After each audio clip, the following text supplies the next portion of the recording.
ಇರ್ಬೋದು ಅಂತ ಅನ್ಕೊಂತೀನಿ.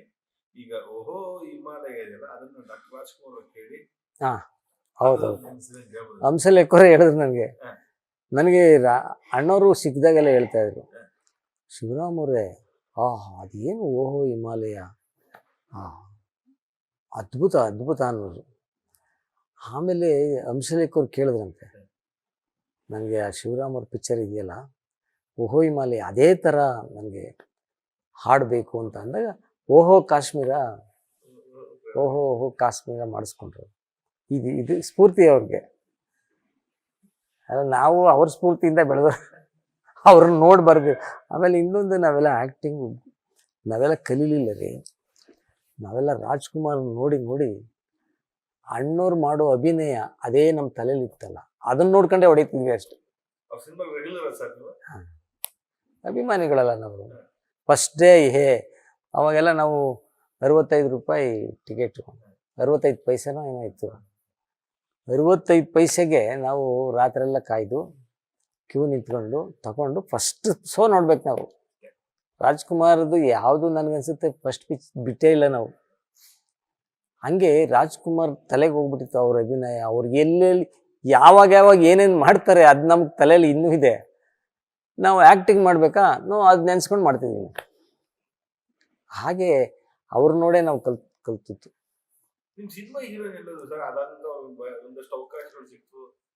ಸಿಕ್ತು. ಅವರು ಒಳ್ಳೆ ನಟಿ. ಅವರು ಬ್ಯೂಟಿಫುಲ್, ತುಂಬ ಚೆನ್ನಾಗಿದ್ರು. ನಂದಾದ್ಮೇಲೆ ಕೆಲವು ಪಿಕ್ಚರ್ ಮಾಡಿದ್ರು, ಆಮೇಲೆ ಎಲ್ಲೋದ್ರು ಅಂತ ಗೊತ್ತಿಲ್ಲ. ಇಲ್ಲ ಅವ್ರು ನೋಡ್ಕೋಬೇಕು, ಯಾಕೆ ಅವ್ರ ಕೈಯಲ್ಲಿ ಇಂಟರ್ವ್ಯೂ ಮಾಡಿಸ್ಬೇಕಾಗ್ತೀವಿ. ಹೈಲೈಟ್ ಅಂದ್ರೆ ಅದೇನೇನೆ.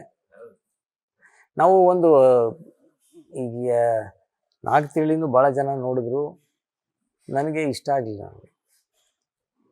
ಯಾರ್ಯಾರನ್ನೂ ಕರ್ಕೊಂಡು ಬಂದರು, ನಾವು ನೋಡಿ ಇಲ್ಲ ಈ ಪಿಕ್ಚರು ಹೆಂಗೆ ಅಂದರೆ, ನಾವು ಆ ಕತೆ ಹೆಂಗೆ ಬರ್ತದೆ ಅಂದರೆ, ಅವಳ ಬಗ್ಗೆ ಕವನ ಬರೀತೀನಿ. ಹೀರೋ ಕವನ ಬರೀತಾನೆ, ಅವಳನ್ನ ವರ್ಣಿಸಿ. ಅವಳನ್ನ ದೇವತೆ ಥರ ನೋಡ್ತಾನೆ. ಅದು 4 ತಿಂಗಳಿಗೆ ಕಲ್ಪನೆ. ದೇವತೆ ಥರ ನೋಡ್ತಾನೆ, ಅವಳು ಹಾಗೇ ಇರಬೇಕು ಅಂತ. ಅಂಥವಳನ್ನ ನೀವು ಹೋಗಿ ಯಾರನ್ನೋ ಹಾಕ್ಬಿಟ್ಟು ಸರಿ ಹೋಗಲ್ಲ. ಅದಕ್ಕೆ ಶೂಟಿಂಗ್ ಸ್ಟಾರ್ಟ್ ಮಾಡಿದ್ವಿ, ಸರಿ ಇಷ್ಟ ಆಗಲಿಲ್ಲ. ಕೊನೆಗೆ ಶೂಟಿಂಗ್ ನಿಲ್ಲಿಸಿ ನಾನು ಬಾಂಬೆಗೆ ಹೋದೆ ಒಬ್ಬನೇ. ಬಾಂಬೆಲಿ ತುಂಬ ಫ್ರೆಂಡ್ಸ್ ಇದ್ದಾರೆ ನನಗೆ. ಅವ್ರಿಗೆ ಆಮೇಲೆ ಒಬ್ಬ IAS ಆಫೀಸರ್ ಬಂದರು ಅಂದರೆ ಗೊತ್ತಾಗಲ್ಲ, ಭಾಳ ಜನ ನಮ್ಗೆ ಸಹಾಯ ಮಾಡ್ತಾರೆ. ಅವ್ರಿಗೆ ಹೇಳಿದೆ, ಅಲ್ಲೇ ಒಂದು ಹೋಟ್ಲಲ್ಲಿ ಉಳ್ಕೊಂಡು ಒಂದು 20 ಜನ ಹೀರೋಯಿನ್ಗಳು ಕರ್ಕೊಂಬಂದರು. ಅದರಲ್ಲಿ ಹುಡುಗಿನ ಸೆಲೆಕ್ಟ್ ಮಾಡಿ 5,000 ಅಡ್ವಾನ್ಸ್ ಕೊಟ್ಬಿಟ್ಟು ಬಾರಮ್ಮ ಅಂತ, ನಾಳೆ ಬಂದ್ಬಿಡು ಅಂತಂತ ಹೇಳ್ಬಿಟ್ಟು ಬಂದ್ಬಿಟ್ಟು. ಅವಳು ಖುಷಿ ಇದೆ, ಫಸ್ಟ್ ಪಿಕ್ಚರು ಚೆನ್ನಾಗೂ ಇದ್ಲಲ್ಲ, ಆಯ್ತು ಮಾಡು ಅಂತ. ಪಂಜಾಬಿ. ದುಡ್ಡು ನಿಮಗೆ ಅಂದ್ರೆ ಸರ್ ಲಾಭ ಆಯ್ತಾ ಸಿನಿಮಾ ಆದ್ಮೇಲೆ? ಏನ್ ಕತೆ ಲಾಭ ಅಂದರೆ ಎಲ್ಲ ಈ ಡಿಸ್ಟ್ರಿಬ್ಯೂಟರ್ಸೇ ತಿಂದವ್ರು ದುಡ್ಡು. ನಮಗೇನು ದುಡ್ಡು ಅಷ್ಟು ಸಿಕ್ಕಲಿಲ್ಲ. ಸ್ವಲ್ಪ ಸಿಕ್ತು ಅಂದರೆ ಆ ಮಟ್ಟದಲ್ಲಿ ಸಿಕ್ಕಿಲ್ಲ. ಡಿಸ್ಟ್ರಿಬ್ಯೂಟರ್ ಜಾಸ್ತಿ ತಿಂದ್ಬಿಟ್ರು. ಎಷ್ಟು ದಿನ ಹೊಡಿತು ಸರ್? 100 ಡೇಸು. ಆದರೆ ನಾವೆಲ್ಲ ದುಡ್ಡು ಮಾಡಿದ್ದು ನಮ್ಮ ಪುನೀತ್ ಪಿಕ್ಚರ್ನಲ್ಲಿ ಡಿಸ್ಟ್ರಿಬ್ಯೂಷನ್ ನಾನೇ ಮಾಡ್ತಾಯಿದ್ದೆ. ಒಂದು 4 ಪಿಕ್ಚರ್ ಮಾಡಿದೆ. ಅದರಲ್ಲಿ ನಾವು ದುಡ್ಡು ಮಾಡಿದ್ವಿ. ಅರಸು ಮಾಡಿದ್ವಿ, ಆಮೇಲೆ ವಂಶಿ, ರಾಮ್, ಹುಡುಗರು ಎಲ್ಲ ನಾನೇ ಮಾಡಿದ್ವಿ. ಅದೇನು ಡಿಸ್ಟ್ರಿಬ್ಯೂಷನ್ ಮಾಡ್ಬೇಕಂತ ಅನ್ಸಿದ್ದು ನಿಮಗೆ? ಏನೋ ಒಂದು ಮಾಡಬೇಕು ಅನ್ನಿಸ್ತು ನನಗೆ. ರಾಘಣ್ಣ ನಾನು ಮಾಡುವಾಗ, ಅವ್ರು ಪಿಕ್ಚರ್ ಮಾಡುವಾಗ ಫಸ್ಟ್ ನನ್ನೇ ಕೇಳೋದು, ನೀವು ಯಾವ್ದು ಇಟ್ಕೊಳ್ತೀರಿ ಇಟ್ಕೊಳ್ಳಿ. ನಾವು BKT ಇಟ್ಕೊತೀನಿ, ಆಯ್ತು ಇಟ್ಕೊಳ್ಳಿ ಅಂದ್ಬಿಟ್ಟು. ನನ್ನ ದುಡ್ಡು ಕೇಳ್ತಿರ್ಲಿಲ್ಲ, ಆಮೇಲೆ ಇಸ್ಕೊಳ್ಳೋರು. ನಾನು ಅವ್ರ ರೇಟು ಕೇಳ್ತಿರ್ಲಿಲ್ಲ. ಅದರಿಂದ ನಾವು ದುಡ್ಡು ಮಾಡಿದ್ವಿ. ಅದು ಬಿಟ್ಟರೆ ಆ ಸಿನಿಮಾಗಳೆಲ್ಲ ಇಷ್ಟೆಲ್ಲ ಮನೆಗಿನೇ ಅವೆಲ್ಲ ತೊಗೊಂಡಿರ್ತಾರೆ. ಬಟ್ ಈ ಫಸ್ಟ್ ಪಿಕ್ಚರ್ನಲ್ಲಿ ಅಷ್ಟು ದುಡ್ಡು ಎಕ್ಸ್ಪೆಕ್ಟ್ ಮಾಡಿದಷ್ಟು ಬರಲಿಲ್ಲ. ಬಂತು, ತುಂಬ ಬರಬೇಕಾಯ್ತು. ಯಾಕೆಂದರೆ ಭಾಳ ಸೂಪರ್ ಹಿಟ್ ಮೂವಿ ಅಲ್ಲ, ಎಲ್ಲ ಕಡೆ ಕದ್ದು ಹಾಕತ್ತಿದ್ರು ಅವರು. ಅದಕ್ಕೆ ನಮ್ಗೆ ಲಾಸ್ ಆಯಿತು. ಅದರ್ವೈಸ್ ಭಾಳ ಬರಬೇಕಾಯ್ತು ಅದು ದುಡ್ಡು. ಆ ಕಾಲದಲ್ಲಿ ಆ ಹಿಟ್ಟು ಅಂತ ಅಂದ್ರೆ ಭಾಳ ಬರಬೇಕಾಯ್ತು. ಆ ಒಂದು ಸಿನಿಮಾ ಅದು ಮನ್ಮನೆ ಹೇಳಿದೆ, ಚಾಮರಾಜಪೇಟೆಗೆ ಹೋಗಿದ್ದೆ, ಚಾಮರಾಜನಗರಕ್ಕೆ ಹೋಗಿದ್ದೆ, ಅಲ್ಲೂ ಅದೇ ಸಿನಿಮಾನ ಗುರುಸ್ತಾರೆ. ಚಾಮರಾಜನಗರದಲ್ಲಿ ಈಗಲೂ ನೋಡಿ 500 ಹಳ್ಳಿ ಸುತ್ತಿದ್ದೀನಿ 4 ತಿಂಗಳಿಂದ. ಈಗಲೂ ಪ್ರತಿನಿತ್ಯ ಅಲ್ಲೇ ಇರ್ತೀನಿ ನಾನು. ಪ್ರತಿಯೊಂದು ಊರಿಗೆ ಹೋದ್ರೂ ಎಲ್ಲರೂ ಹುಡುಗರು ಮತ್ತು ಹೆಣ್ಮಕ್ಳು ಎಲ್ಲರೂ ಕೂಡ ಅದೇ ಸಿನಿಮಾದಿಂದ ಗುರುತಿಸ್ತಾರೆ. ಆಮೇಲೆ ನಾನು ಮಾಡಿರೋ ಕೆಲಸದಿಂದ ಗುರ್ಸೋದು ಇದ್ದಾರೆ. ಒಂದು ಸೆಟ್ಟು ನೀವು ಮೈಸೂರಲ್ಲಿ ಅಲ್ಲಿ ಮಾಡಿದ್ರಿ, ಹಾಗೆ ಮಾಡಿದ್ರಿ, ದಾವಣಗೆರೆಲಿ ಹಿಂಗೆ ಮಾಡಿದ್ರಿ, ಅದೆಲ್ಲ ಗೊತ್ತಿದೆಯಲ್ಲ. ಸಾವಿರಾರು ಮನೆ ಕಟ್ಸಿದ್ದೀನಿ, ತುಂಬ ಜನಕ್ಕೆ ಸಾವಿರಾರು ಆಟೋ ಕೊಡಿಸಿದ್ದೀನಿ, ಲೆಕ್ಕ ಎಲ್ಲ ಸಹಾಯ ಮಾಡಿರೋದು. ಬಡವ್ರ ಕಣ್ಣೀರಂತೂ ಒರೆಸಿದ್ವಿ. ನಾವು ಬಡತನದಲ್ಲಿ ಹುಟ್ಟಿ ಬಡವ್ರ ಕಣ್ಣೀರು ಒರೆಸೋದೇ ನನ್ನ ಗುರಿ. ಆ ಕೆಲಸ ಮಾಡೋದು ಎಲ್ರಿಗೂ ಗೊತ್ತು. ಹಾಗಾಗಿ ಹಳ್ಳಿಗೆ ಹೋದಾಗ ಈ ಚಾಮರಾಜನಗರ ಜಿಲ್ಲೆಯಲ್ಲಿ 8 ಕ್ಷೇತ್ರ ಇದೆ, ಅಸೆಂಬ್ಲಿ ಕ್ಷೇತ್ರ, ಎಲ್ಲ ಕಡೆ ಓಡಾಡ್ತಾ ಇದ್ದೀನಿ. ಎಲ್ಲೋದ್ರೂ ಕೂಡ ಜನ ಇನ್ನು ಪ್ರತಿಯೊಬ್ಬರು ಗುರುತಿಸ್ತಾರೆ ನನ್ನ. ಆಮೇಲೆ ಹಾಡು, ಈ ಚಿತ್ರ ಚೆನ್ನಾಗಿರುತ್ತೆ. ಯಾಕೆಂದರೆ ಅಂಥ ಚಿತ್ರ ಇದು, ಒಳ್ಳೆ ಸ್ಟೋರಿ. ಆ ಥರ ಸ್ಟೋರಿ ಯಾರೂ ಊಹೆ ಮಾಡೋಕ್ಕೆ ಆಗಲ್ಲ. ಸಸ್ಪೆನ್ಸ್ ಅಂದರೆ ಊಹೆ ಮಾಡೋಕ್ಕೆ ಆಗಲ್ಲ. ಆಮೇಲೆ ಈ ನಮ್ಮ ಇತ್ತೀಚಿನ ದಿನಗಳಲ್ಲಿ ನನಗೆ ತುಂಬ ಇಷ್ಟವಾದ ಕ್ಯಾರೆಕ್ಟರ್ ಅಂತ ಅಂದರೆ ನಮ್ಮ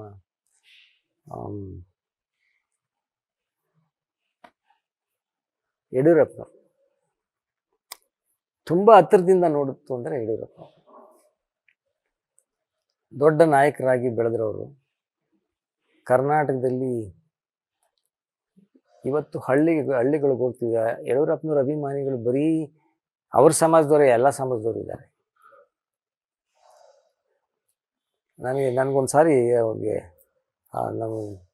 ಅವ್ರು ನೋಡಿ ನಾನು ಈ ಪಕ್ಷಕ್ಕೆ ಬಂದದ್ದು. ಅವ್ರು ಬಂದಾಗ ಒಂದು ಮಾತು ಹೇಳಿದ್ರು, ನೀವು ಎಲ್ಲೂ ಹೋಗ್ಬೇಡ, ನೀನು ನನ್ನ ಜೊತೆಲೇ ಇರು. ನಾವು ಹಾಗೇನೆ ನನಗೆ ಟಿಕೆಟು ಮಿಸ್ ಆಯಿತು, ಏನು ಅಸೆಂಬ್ಲಿ ಮಿಸ್ ಆಯಿತು, ಲಾಸ್ಟ್ ಟೈಮ್ ಲೋಕಸಭಾ ಮಿಸ್ ಆಯಿತು, ಮತ್ತು ಮೊನ್ನೆ ಅಸೆಂಬ್ಲಿ ಮಿಸ್ ಆಯಿತು. ಆದರೂ ಕೂಡ ನಾನು ಅವ್ರನ್ನ ಬಿಟ್ಟು ಹೋಗಿಲ್ಲ. ನಾವು ಅವ್ರ ಅಭಿಮಾನಿಯಾಗಿ ನಾನು ಅಲ್ಲೇ ಇದ್ದೀನಿ. ಅವ್ರು ಹೇಳಿದರು ನನ್ನ ಜೊತೆ ಇರು ಅಂತ ನಾನು ಇದ್ದೇನೆ. ಭಾಳ ಖುಷಿಯಾಗುತ್ತೆ. ಯಾಕೆಂದರೆ ಯಡಿಯೂರಪ್ಪನವರು ಒಬ್ಬ ದೊಡ್ಡ ರೈತ ನಾಯಕ. ಅವರು ಅಷ್ಟೇ ಎಲ್ಲ ಜಾತಿ ಜನಾಂಗಕ್ಕೂ ಕೂಡ ಸಹಾಯ ಮಾಡಿದವರು ಅವರು. ಎಲ್ಲ ಪ್ರತಿಯೊಂದು ಸಣ್ಣ ಜಾತಿನ ಹಿಡಿದು ಕೂಡ ಅವ್ರಿಗೆ ಸಹಾಯ ಮಾಡಿದ್ದಾರೆ. ಅದಕ್ಕೆ ಅವರು ಇಷ್ಟ ನನಗೆ. ಯಡಿಯೂರಪ್ಪನವರು ತುಂಬ ಕೆಲಸ ಮಾಡಿದ್ದಾರೆ. ನನಗೆ ನೋಡಿ, ನಮ್ಮ ಸಮಾಜಕ್ಕೆ 2 ಎಕರೆ ಜಾಗ ಬೇಕು ಅಂತ ಕೇಳಿದೆ. ಬೆಂಗಳೂರಂಥ ನಗರದಲ್ಲಿ 2 ಎಕರೆ ಜಾಗ ಕೊಟ್ಟಿದ್ದಾರೆ, ಕೆಂಗೇರಿನಲ್ಲಿ. ಇವತ್ತು ಅದೊಂದು 100 ಕೋಟಿ ರೂಪಾಯಿ ಆಸ್ತಿ, 10 ಕೋಟಿ ದುಡ್ಡು ಕೊಟ್ಟರು. ದೊಡ್ಡ ಕೆಲಸ ಇದು. ಹಾಗೆ ಪ್ರತಿಯೊಂದು ಜಾತಿಗೂ ಕೂಡ ಸಹಾಯ ಮಾಡಿದ್ದಾರೆ ಅವರು. ಈಗಲೂ ಕೂಡ ಯಡಿಯೂರಪ್ಪನವರು ಈ ರಾಜ್ಯಕ್ಕೆ ಬೇಕು, ಅವ್ರ ಅವಶ್ಯಕತೆ ಇದೆ. ಈಗ ಅವ್ರ ಮಗ ಆಗಿದ್ದಾರೆ, BJP ವರ್ಚಸ್ ಜಾಸ್ತಿ ಆಗುತ್ತೆ. ಯಾಕೆಂದರೆ ವಿಜಯೇಂದ್ರವ್ರಿಗೆ ಇರೋಷ್ಟು ಫಾಲೋವರ್ಸು ಬೇರೆಯವ್ರಿಗಿಲ್ಲ, ಅಷ್ಟೊಂದು ಫಾಲೋವರ್ಸ್ ಇದ್ದಾರೆ. ಈಗಲೂ ಹಳ್ಳಿಗಳ ಕಡೆ ಹೋದೆ ವಿಜಯಣ್ಣನ ಕರ್ಕೊಬಂದ್ಬಿಡಿ ಅಂತಾರೆ. ಯಡಿಯೂರಪ್ಪನವ್ರಿಗಿಂತ ಒಂದು ಹೆಜ್ಜೆ ಮುಂದಿದ್ದಾರೆ ಅವರು. ನನಗನ್ಸುತ್ತೆ ನಮ್ಮ ರಾಷ್ಟ್ರೀಯ ಪಕ್ಷ ಒಳ್ಳೆ ತೀರ್ಮಾನ ಮಾಡಿದ್ರು ಅಂತ ಅನಿಸುತ್ತೆ. ಅವ್ರ ಅಧ್ಯಕ್ಷರಾದತ್ತು ನಮಗಂತೂ ವೈಯಕ್ತಿಕವಾಗಿ ಭಾಳ ಖುಷಿಯಾಗಿದೆ. ನೋಡಿ, ನಾವು ಗ್ಯಾರಂಟಿ ಯಡಿಯೂರಪ್ಪನವ್ರ ನೇತೃತ್ವದಲ್ಲಿ 25 ಗೆದ್ವಿ. ಈ ಸಾರಿ ಜೊತೆಗೆ ಇನ್ನೊಂದೇನು ಅದೃಷ್ಟ ಅಂತ ಅಂದರೆ, ದೇವೇಗೌಡರ ಜೊತೆಲಿದ್ದಾರೆ, ಕುಮಾರಣ್ಣವರಿದ್ದಾರೆ, ಪ್ಲಸ್ ಯಡಿಯೂರಪ್ಪಾಜಿ ಮತ್ತು ವಿಜೇಂದ್ರ. ಈ ಕಾಂಬಿನೇಷನ್ನಲ್ಲಿ ನಾವು ಖಂಡಿತ ಮತ್ತೆ 25 ದಾಟ್ತೀವಿ ಅನ್ನೋ ನಂಬಿಕೆ ಇದೆ. Combination important. ಇವಾಗ ಕುಮಾರಣ್ಣ ಇದ್ದಾರೆ, JDS ನಮ್ಮ ಜೊತೆಗಿದೆಯಲ್ಲ, ದೇವೇಗೌಡರಂಥ ಒಬ್ಬ ರಾಷ್ಟ್ರ ನಾಯಕರು ನಮ್ಮ ಜೊತೆಗಿದ್ದಾರೆ. ಅವ್ರ ಜೊತೆ ಈಗ ಯಡಿಯೂರಪ್ಪನವ್ರು ಅದು ಏನಂದರೆ, ಈ ವಯಸ್ಸಿನಲ್ಲಿ ಬೆಳಿಗ್ಗೆ ಸ್ಟಾರ್ಟ್ ಮಾಡಿದ್ರೆ ರಾತ್ರಿವರೆಗೂ ದುಡಿತಾರೆ. ಅವರು ದಣಿವರೆಯದ ನಾಯಕ. ಸುಮ್ಮನೆ ಬೇರೆಯವ್ರಿಗೆ ಹೇಳ್ತೀವಿ, ನಿಜವಾಗ್ಲೂ ಅನ್ವಯಿಸೋದು ಯಡಿಯೂರಪ್ಪನವ್ರಿಗೆ. ಈ ವಯಸ್ಸಿನಲ್ಲಿ ಅವರು ಆ ಥರ ಇರ್ತಾರೆ ಅಂದರೆ ನಮಗೆ ಆಶ್ಚರ್ಯ. ಈಗಲೂ ನೋಡಿ, ಎಲ್ಲನೂ ಅವರು ಬರ್ಕೊಳ್ತಾರೆ. ಎಲ್ಲ ವಿಷಯದ ಬಗ್ಗೆನೂ ಬರ್ಕೊಂಡು ಮಾತಾಡ್ತಾರೆ. ಮತ್ತು ನಾನು ಪ್ರವಾಸ ಶುರು ಮಾಡ್ತೀನಿ ಅಂದ್ರೆ ಸ್ಟಾರ್ಟ್ ಅವರು. ಎಲ್ಲರೂ ಹೋಗಿದ್ರಿ ಸರ್? ಅವಕಾಶ ಸಿಕ್ಕಿದೆ ಒಂದು ಸಲ ಕಲಿಯಕ್ಕೆ ಏನ್ಗೆ ನಿಮಗೆ? ಏನು ಅವ್ರ ಜೊತೆ ಡೇ ವಿತ್ ಒಂದು ದಿನ ಕಲಿಯೋದಕ್ಕೆ? ಏನು ನಾವು ಯಾವಾಗಲೂ ಅಲ್ಲೇ ಬಿದ್ದಿರ್ತಿದ್ವಿ ಮನೇಲಿ. ಅವರು CM ಆಗೋವರೆಗೂ ಜಾಸ್ತಿ ಅವ್ರ ಮನೇಲೇ ಇರ್ತಿದ್ವಿ ನಾವು. ಅವ್ರ ಜೊತೆಲೇ ಊಟ ಮಾಡ್ತಿದ್ವಿ, ಆಮೇಲೆ ಟಿಫನ್ ಮಾಡ್ತಿದ್ವಿ. ನಮ್ಗೆ ಅಷ್ಟೇ ಪ್ರೀತಿ ತೋರಿಸ್ತಾರೆ. ಆಮೇಲೆ ನಮ್ಮದು ಟೈಗರ್ ಲಾಂಚ್ ಆಯ್ತಲ್ಲ, ಇದು ಅದು ಹಾಡು ಕ್ಯಾಸೆಟ್ ಬಿಡುಗಡೆಗೂ ಅವರೇ ಬಂದು ಬಿಡುಗಡೆ ಮಾಡಿದ್ರು. ಅವರೇ ಬಂದು ಬಿಡುಗಡೆ ಮಾಡಿದ್ರು. ಬಂದು ನನ್ನ ಜೊತೆ ಸಿನಿಮಾ ನೋಡಿದ್ರು. ಬರ್ತೀನಿ ನಡಿ ಅಂತ ಬಂದು ನಮ್ಮ ಜೊತೆ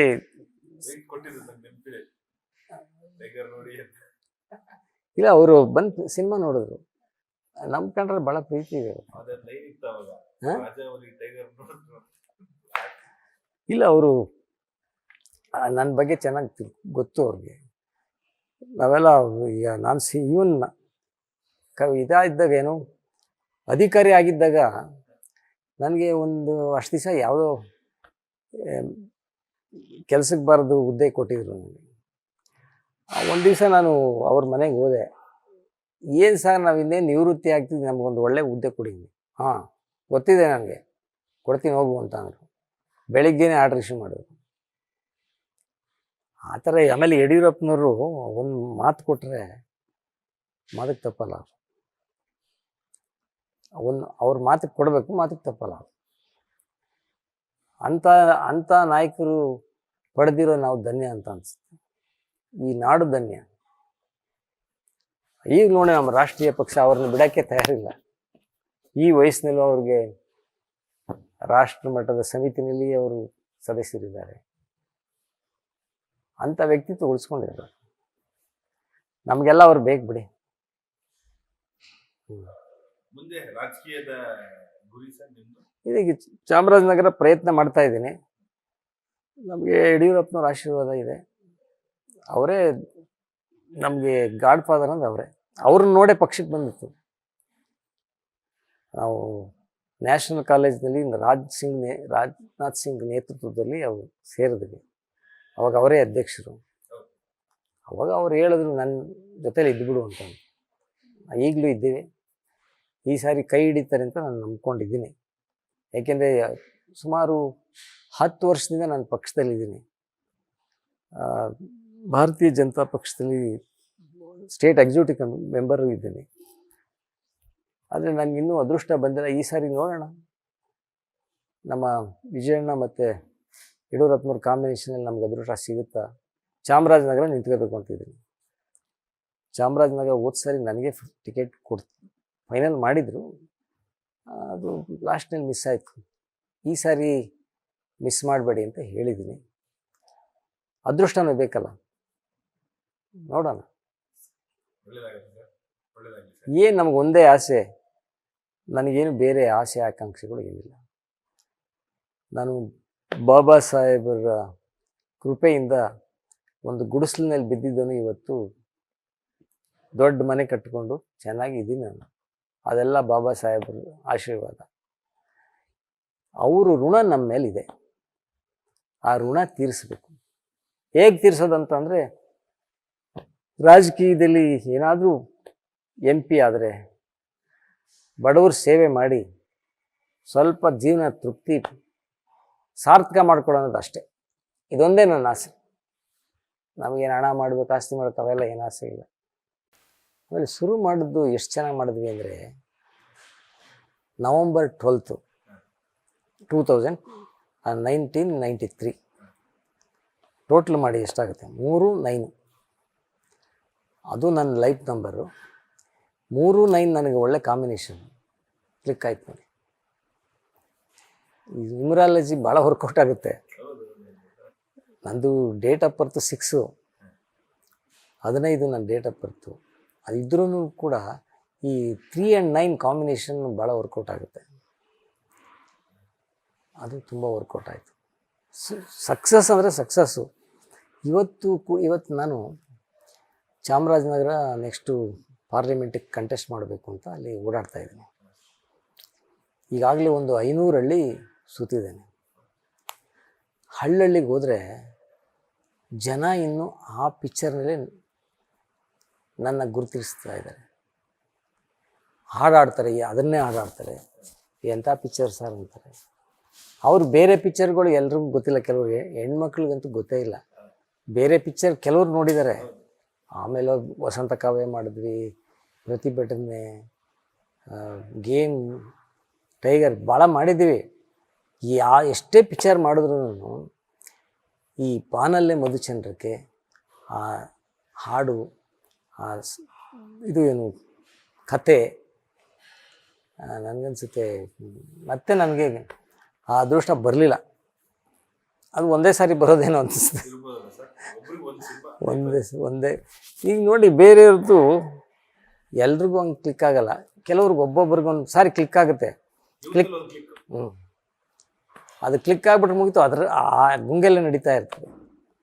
ಶುರು ಮಾಡೋದು ಹೆಂಗೆ ಅಂದರೆ ನಮಗೆ ಹಂಗೆ ಅಂದ್ರೆ ಸರ್ ಹೇಳ್ತಾರದು, ಅವರು ಈ ಸಿನಿಮಾಗಾಗಿ ನಿಮ್ಗೆ ಏನು ಒದ್ದಾಡ್ತಿದ್ರು ಅವರು ಹಂಗೆ ಒದ್ದಾಡ್ತಿದ್ರು ಸಿನಿಮಾ ವಿಚಾರಕ್ಕಾಗಿ.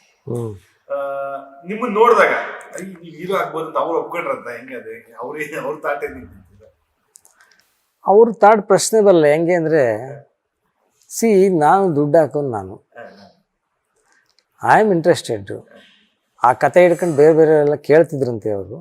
ಯಾರು ಅದು ಮಾಡಲಿಕ್ಕೆ ಮುಂದೆ ಬರಲಿಲ್ಲ.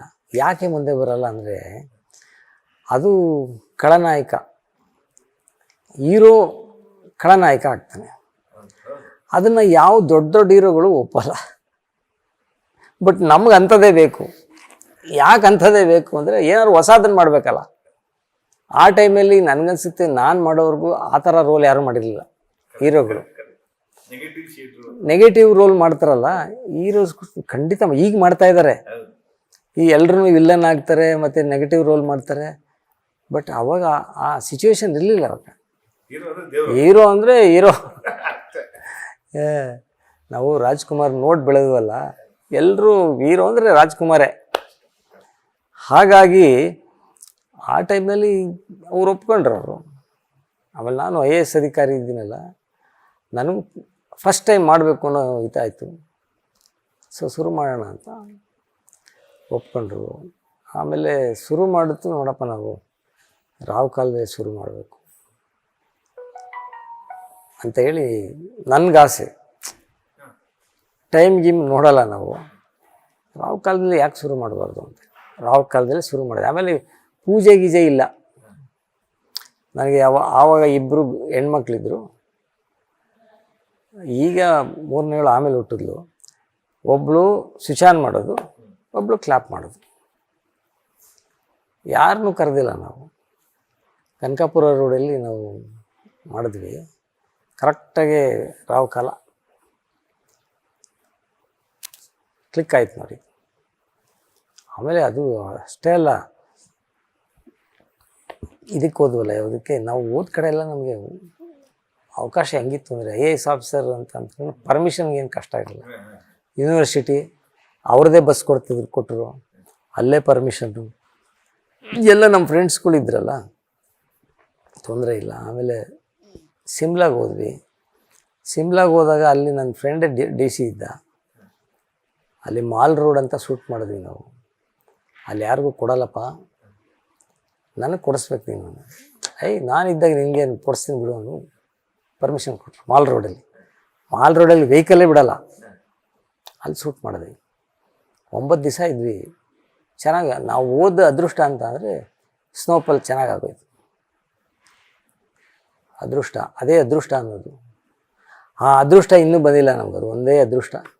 ಸರ್ ನಮಸ್ಕಾರ, ಥ್ಯಾಂಕ್ ಯು ನ್ಯೂಸ್ ಫಸ್ಟಿಗೆ ಸಮಯ ಕೊಟ್ಟಿದ್ದಕ್ಕೆ. ನಮಸ್ಕಾರ. ಸಮಯ ಕೊಟ್ಟಿದ್ದೀರಿ ಮತ್ತು ಸಮಯ ಹೆಂಗೆ ಕಳೀತು ಅನ್ನೋದು ನೀವು ಹೇಳ್ಬೇಕೀಗ. 30 ವರ್ಷ, ಒಂದು ಐಕಾನಿಕ್ ಸಿನಿಮಾ ಸರ್, ಒಂದು ಹಾಡು ಪದೇ ಪದೇ ಬರ್ತಾನೆ ಇರುತ್ತೆ. 30 ವರ್ಷ ಅಂದ ತಕ್ಷಣ ನಿಮ್ಗೆ ಏನಿಸುತ್ತೆ? ಬಾನಲ್ಲಿ ಮಧುಚಂದ್ರಿಕೆ ಸಿನಿಮಾ ಬಗ್ಗೆ ನಾವು ಏನು ಇಷ್ಟು ವರ್ಷ ಕಳೆದ್ಬಿಟ್ಟು ಅಂತ ಅನ್ನಿಸ್ತಾ ಇದೆ. ಆಶ್ಚರ್ಯ ಆಗುತ್ತೆ. ಆ ದಿನಗಳಲ್ಲಿ ಪಿಕ್ಚರ್ ಮಾಡಬೇಕು ಅಂತ ಅಂದಾಗ ನಮಗೆ ನಮ್ಮ ಅದೃಷ್ಟ ಅನಿಸುತ್ತೆ. ಆ ಥರ ಸ್ಟೋರಿ ಸಿಕ್ಕಿತು. ಆಮೇಲೆ ಸ್ಟೋರಿ ಸಿಕ್ಕಿತು ಒಂದೇ ಅಲ್ಲ, ಬಟ್ ಎಲ್ಲ ಕೂಡ ಬಂತು. ಹಂಸಲೇಖ ಮ್ಯೂಸಿಕ್ಕು, ನಮ್ಮ ನಾಗತಿಹಳ್ಳಿ ಸ್ಟೋರಿ ಮತ್ತು ಸ್ಕ್ರೀನ್ ಪ್ಲೇ, ಸಾಹಿತ್ಯ ತುಂಬ ಅದ್ಭುತವಾಗಿ, ಆಮೇಲೆ ಒಳ್ಳೆ ಲೊಕೇಶನ್ನು ಎಲ್ಲ ಕೂಡ ಬಂತು ಅಂತ ಅನಿಸುತ್ತೆ. ಅದು ಅಲ್ಲದೆ ಈ ದೇಶದಲ್ಲಿ, ಇಂಡಿಯಾದಲ್ಲಿ ಒಬ್ಬ IAS ಅಧಿಕಾರಿ ಹೀರೋ ಆಗಿ ನಟನೆ ಮಾಡಿರೋದು ಇದೆ ಫಸ್ಟ್ ಟೈಮ್. ಜನಗಳಿಗೆ ಭಾಳ ಕುತೂಹಲ. ನಾವು ಆ್ಯಕ್ಚುಲಿಗೆ ಶುರು ಮಾಡಿದಾಗ ನಾವು ಪಬ್ಲಿಸಿಟಿನೇ ಮಾಡಿಲ್ಲ. ನಾನು ಹೇಳ್ಬಿಟ್ಟೆ ನಮ್ಮವ್ರಿಗೆ, ಯಾರಿಗೂ ಪಬ್ಲಿಸಿಟಿ ಕೊಡ್ಕೊಡ್ದು ಅಂತೇಳಿ. ಪಿಕ್ಚರ್ ಮುಗಿಯೋರ್ಗೂ ಪಬ್ಲಿಸಿಟಿ ಮಾಡಿಲ್ಲ ನಾವು. ಆದರೆ ಆಮೇಲೆ ಪಬ್ಲಿಸಿಟಿ ಮಾಡಿದ್ವಲ್ಲ, ನನಗನ್ಸುತ್ತೆ ಯಾರೂ ಮಾಡಿಲ್ಲ ನಮ್ಮ ಇಂಡಸ್ಟ್ರಿಯಲ್ಲಿ. ಒಂದೊಂದು ವಾರಕ್ಕೆ 4 ಪೇಜ್ ಹಾಕ್ಸ್ತಾ ಇದ್ದೇನೆ, ಫುಲ್ ಪೇಜು. ಯಾರೂ ಅಷ್ಟು ಹಾಕ್ಸ್ತಿಲ್ಲ. ಆಮೇಲೆ ಅವಾಗ ಏನಂದರೆ ಪ್ರತಿ ವಾರ ಶುಕ್ರವಾರ ಹೊಸ ಪಿಕ್ಚರ್ ಸಾಂಗ್ಗಳು ಹಾಕ್ತಿದ್ರು, ಪ್ರತಿ ವಾರ ಹಾಕ್ಸ್ತಾಯಿದ್ವಿ. ಅವು ಪಬ್ಲಿಸಿಟಿ ಚೆನ್ನಾಗಾಯಿತು. ಆಮೇಲೆ ಶುರುವಿನಲ್ಲಿ ಆವಾಗಲೇ ನಾನು ಮೈಸೂರು ಕಮಿಷನರ್ ಇದ್ದೆ. ಬೆಂಗಳೂರು ಡೆಪ್ಟಿ ಕಮಿಷನರ್ ಆಗಿದ್ದು ಕೆಲಸ ಮಾಡಿ ಹೋಗಿದ್ದೆ. ಈ ಸ್ಲಮ್ ಜನಕ್ಕೆಲ್ಲ ಮನೆ ಕಟ್ಸ್ಕೊಡೋದು ಅದೆಲ್ಲ ತುಂಬ ಕೆಲಸ ಮಾಡಿದ್ದೆ ನಾನು. ಭಾಳ ಒಳ್ಳೊಳ್ಳೆ ಸ್ಕೀಮ್ ಮಾಡಿದ್ದೆ. ಅವರೆಲ್ಲ ನಮ್ಮ ಅಭಿಮಾನಿಗಳು. ಶುರುವಾದ ದಿವಸ ತ್ರಿವೇಣಿ ಥಿಯೇಟ್ರ್ ಅಂತೂ ದೊಡ್ಡ ಸ್ಟಾರ್ ಬರೋಷ್ಟು ಮೆರವಣಿಗೆ ಮಾಡಿದ್ರಂತಲ್ಲ. ದೊಡ್ಡ ಮೆರವಣಿಗೆ ಮಾಡಿ ಒಂದು 250 ಇದು ಸ್ಟಾರ್ಸ್ ಬಿದ್ದಿದ್ದು. ಇಲ್ಲೂ ಅಷ್ಟೇ, ಮೈಸೂರಿನಲ್ಲೂ ಅಷ್ಟೇ. ಬೇರೆ ಬೇರೆ ಕಡೆನೂ ನಮ್ಮ ಅಭಿಮಾನಿಗಳೆಲ್ಲ ಎಲ್ಲ ಕಡೆ ಮಾಡಿದ್ದಾರೆ. ಬಟ್ ಇಲ್ಲಿ ಬೆಂಗಳೂರು ಮೈಸೂರು ಭಾಳ ಜೋರಿತ್ತು. ಆಮೇಲೆ ಅದು ಶುರು ಮಾಡೋದು ಗಳಿಗೆ ಚೆನ್ನಾಗಿದೆ ಅನಿಸುತ್ತೆ. ಮೊದಲೆಲ್ಲ ಇಂಗ್ಲೀಷ್ನಲ್ಲಿ ಬರೆದು ಎಲ್ಲರೂ IAS ಆಗ್ತಾಯಿದ್ರು. ನಾನು ಇಂಗ್ಲೀಷ್ ನಮಗೆ ಬರ್ತಾನೆ ಇರಲಿಲ್ಲ. ಯಾಕೆ ಅಂದರೆ ನಾವೆಲ್ಲ ಕನ್ನಡದಲ್ಲಿ ಓದಿದವರಲ್ಲ, ಹಳ್ಳಿಯಿಂದ ಬಂದವರು. ಅದಕ್ಕೆ ಯಾಕೆ ನಾವು ಕನ್ನಡದಲ್ಲಿ ಬರೀಬಾರ್ದು ಅಂತಂತೇಳಿ ಕನ್ನಡದಲ್ಲಿ ಮಾಡಿದೆ, ಕ್ಲಿಕ್ ಆಯಿತು. ಅದೇ ಅದೃಷ್ಟ ಅನ್ನೋದು. ಇವತ್ತು ನೋಡಿ, ಈಗ ನಾನು ಮಾಡಿದ್ದು ಭಾಳ ಜನಕ್ಕೆ ಅದು ದಾರಿದೀಪ ಬಿಡ್ರಿ. ಅದು ಈಗೂ ಮಾಡ್ಬೋದು. ನಾನು ಯಾಕೆ ದಾರಿದೀಪ ಅಂದರೆ, ಮೊದಲೆಲ್ಲ ಆ ಕಾಲದಲ್ಲಿ ರ್ಯಾಂಕ್ ಸ್ಟೂಡೆಂಟ್ಸು, ಫಸ್ಟ್ ಕ್ಲಾಸು ಅಂಥವ್ರು ಮಾಡಬೇಕು, ಒಳ್ಳೊಳ್ಳೆ ನ್ಯಾಷನಲ್ ಕಾಲೇಜು ಸೆಂಟ್ ಜೋಸಫ್ನಲ್ಲಿ ಓದಿದವರು ಅಂಥವ್ರು ಮಾಡ್ತಾರೆ IAS ಅಂತ ಒಂದು ಪ್ರತೀತಿ ಇತ್ತು. ನಾನು ರೆಗ್ಯುಲರ್ ಕಾಲೇಜ್ನಲ್ಲೇ ಓದಿಲ್ಲ. SSLC fail, PUC fail, degree fail, MA fail, ಎಲ್ಲ ಫೇಲೇ ನಂದು. ಎಲ್ಲ 2 ಅಟೆಂಪ್ಟ್ ತಗೊಂಡಿದ್ದೀನಿ ನಾನು. ಅದನ್ನೆಲ್ಲ ಬರ್ಕೊಂಡಿದ್ದೀನಿ ನಾನು. ಯಾಕೆ ಅಂದರೆ ಜನಗಳಿಗೆ ಗೊತ್ತಾಗಬೇಕು ಅಂತ. ನಾನು ಎಲ್ಲ 2 ಸಾರಿ ಪಾಸ್ ಮಾಡಿ, ಯಾವುದು ಸೆಕೆಂಡ್ ಕ್ಲಾಸ್ ಹೋಗಲಿ, ಎಲ್ಲ ಥರ್ಡ್ ಕ್ಲಾಸು, ಎಲ್ಲ 35%ಗೆ ನಾವು ಬರಿತಿದ್ದಿತ್ತು. ಪಾಸ್ ಆಗಬೇಕಷ್ಟೇ. ಆದರೆ ನಿಜವಾದ ಸ್ಟೂಡೆಂಟ್ ಆದದ್ದು ನಾವು KS IAS ಬರೆಯೋರಲ್ಲಿ. ನೋಡಿ, KSನಲ್ಲಿ ಫಸ್ಟ್ ಟೈಮ್ ಬರೆದೆ, DYSPಗೆ ಆಯ್ಕೆ ಆಯಿತು. ಇನ್ನೊಂದು ಎಕ್ಸಾಮ್ ಬರೆದೆ, ಅದರಲ್ಲಿ ಫಸ್ಟ್ ರ್ಯಾಂಕು. ಅದಕ್ಕೆ ಮತ್ತೆ ಅಸಿಸ್ಟೆಂಟ್ ಕಮಿಷನರ್ಗೆ ಸೆಲೆಕ್ಷನ್ ಆಯಿತು. ಅಷ್ಟೊತ್ತಿಗೆ IAS ಆಯಿತು. ಅದನ್ನ ರೀಕಾಲ್ ಮಾಡ್ಕೊಂತ ಹೋಗ್ಬೇಕು ನೀವು. ಮೊದಲು ನಿಮಗೆ ಕತೆ ಸಿಕ್ಕಿದ್ದು ಹೆಂಗೆ, ಇಂಥ ಸಿನಿಮಾ ಮಾಡ್ಬೋದು, ನೀವು ನಟನಾಗ್ಬೋದು ಅಂತ ಅನ್ಸಿದ್ದು ಹೆಂಗೆ? ಇಲ್ಲ, ನಾನು ನಮ್ಮ ತಂದೆ ಡ್ರಾಮಾ ಮಾಸ್ಟ್ರು. ಮೊದಲಿಂದ ಹುಚ್ಚು ಏನಂದರೆ ಸಿನಿಮಾ ನಟ ಆಗಬೇಕು ಅಂತ. ಸಿನಿಮಾ ನಟ ಆಗಬೇಕು ಅಂತೂ ಒಂದು ಕಡೆ IAS ಅಧಿಕಾರಿ ಆಗಬೇಕು. ಇವೆರಡು ಗುರಿ ನನ್ನ ಜೀವನದ ಗುರಿಗಳು. ಡ್ರಾಮಾ ಮಾಡ್ತಾಯಿದ್ದೀನಿ. ನಮ್ಮ ತಂದೆ ಡ್ರಾಮಾದಲ್ಲೂ ಮಾಡಿದ್ದೀನಿ. ನಾನು ಸಾಮಾಜಿಕ ನಾಟಕಗಳಲ್ಲಿ ಅಲ್ಲಿ ನಾನು ಪಾತ್ರ ಮಾಡಿದ್ದೀನಿ. ಪಾತ್ರ ಅಂದರೆ ಹೇಗೆ ಅಂದರೆ, ನಮ್ಮೇಲೊಬ್ಬರು ಬಾಪೂಜಿ ನಗರ ನಾನಿದ್ದಿತ್ತು, ಅಲ್ಲಿ ಶಿವಲಿಂಗಯ್ಯ ಅಂತ ಇದ್ದರು ಡೈರೆಕ್ಟ್ರು, ಭಾಳ ಒಳ್ಳೆ ಡೈರೆಕ್ಟ್ರು. ಎಲ್ಲನೂ ನಾನೇ ಮಾಡಿಸ್ತಾ ಇದ್ದೆ. ಆ ಹುಡುಗಿ ಕರ್ಕೊಬರೋದು ನಾವು, ಸೀನ್ಸ್ ತರೋದು ನಾವು, ಮ್ಯೂಸಿಕ್ನವ್ರು ಕರೆಯೋದು ನಾವು, ಎಲ್ಲ ನಾವೇ, ದುಡ್ಡೆಲ್ಲ ನಾನೇ ಹಾಕ್ತಾಯಿದ್ದೆ. ಬೇರೆಯವ್ರ ಒಂದು 55 ರೂಪಾಯಿ ಕೊಡೋರು. ನನಗೆ ಗೀಳಲ್ಲ, ಅವ್ರಿಗೇನು ಗೀಳಿಲ್ಲ. ಹಾಕ್ಬಾರ್ದೇ ಇರೋರಿಗೆಲ್ಲ ಬಣ್ಣ ಹಾಕ್ಸ್ಬಿಟ್ಟೆ. ಹಂಗೆ ಸಾಮಾಜಿಕ ಡ್ರಾಮಾ ಮಾಡ್ತಾಯಿದ್ವಿ ನಾವು. ಅದೇ ಸಿನಿಮಾ ನಟ ಆಗಬೇಕು. ಅದೇ ನಾವೆಲ್ಲ ಸಿನಿಮಾ ನಟ ಆಗಬೇಕು ಅಂದರೆ ಎಲ್ಲ ನಗೋರು. ಅವಾಗೆಲ್ಲ ಚಾಕ್ಲೇಟ್ ಹೀರೋಗಳ ಕಾಲ ಅಲ್ಲ. ನಾವೆಲ್ಲಿ ಹೆಂಗೋ ಹಳ್ಳಿಯಿಂದ ಬಂದವ್ರು ಹೆಂಗೆಂಗೋ ಇದ್ವಲ್ಲ ನಾವು.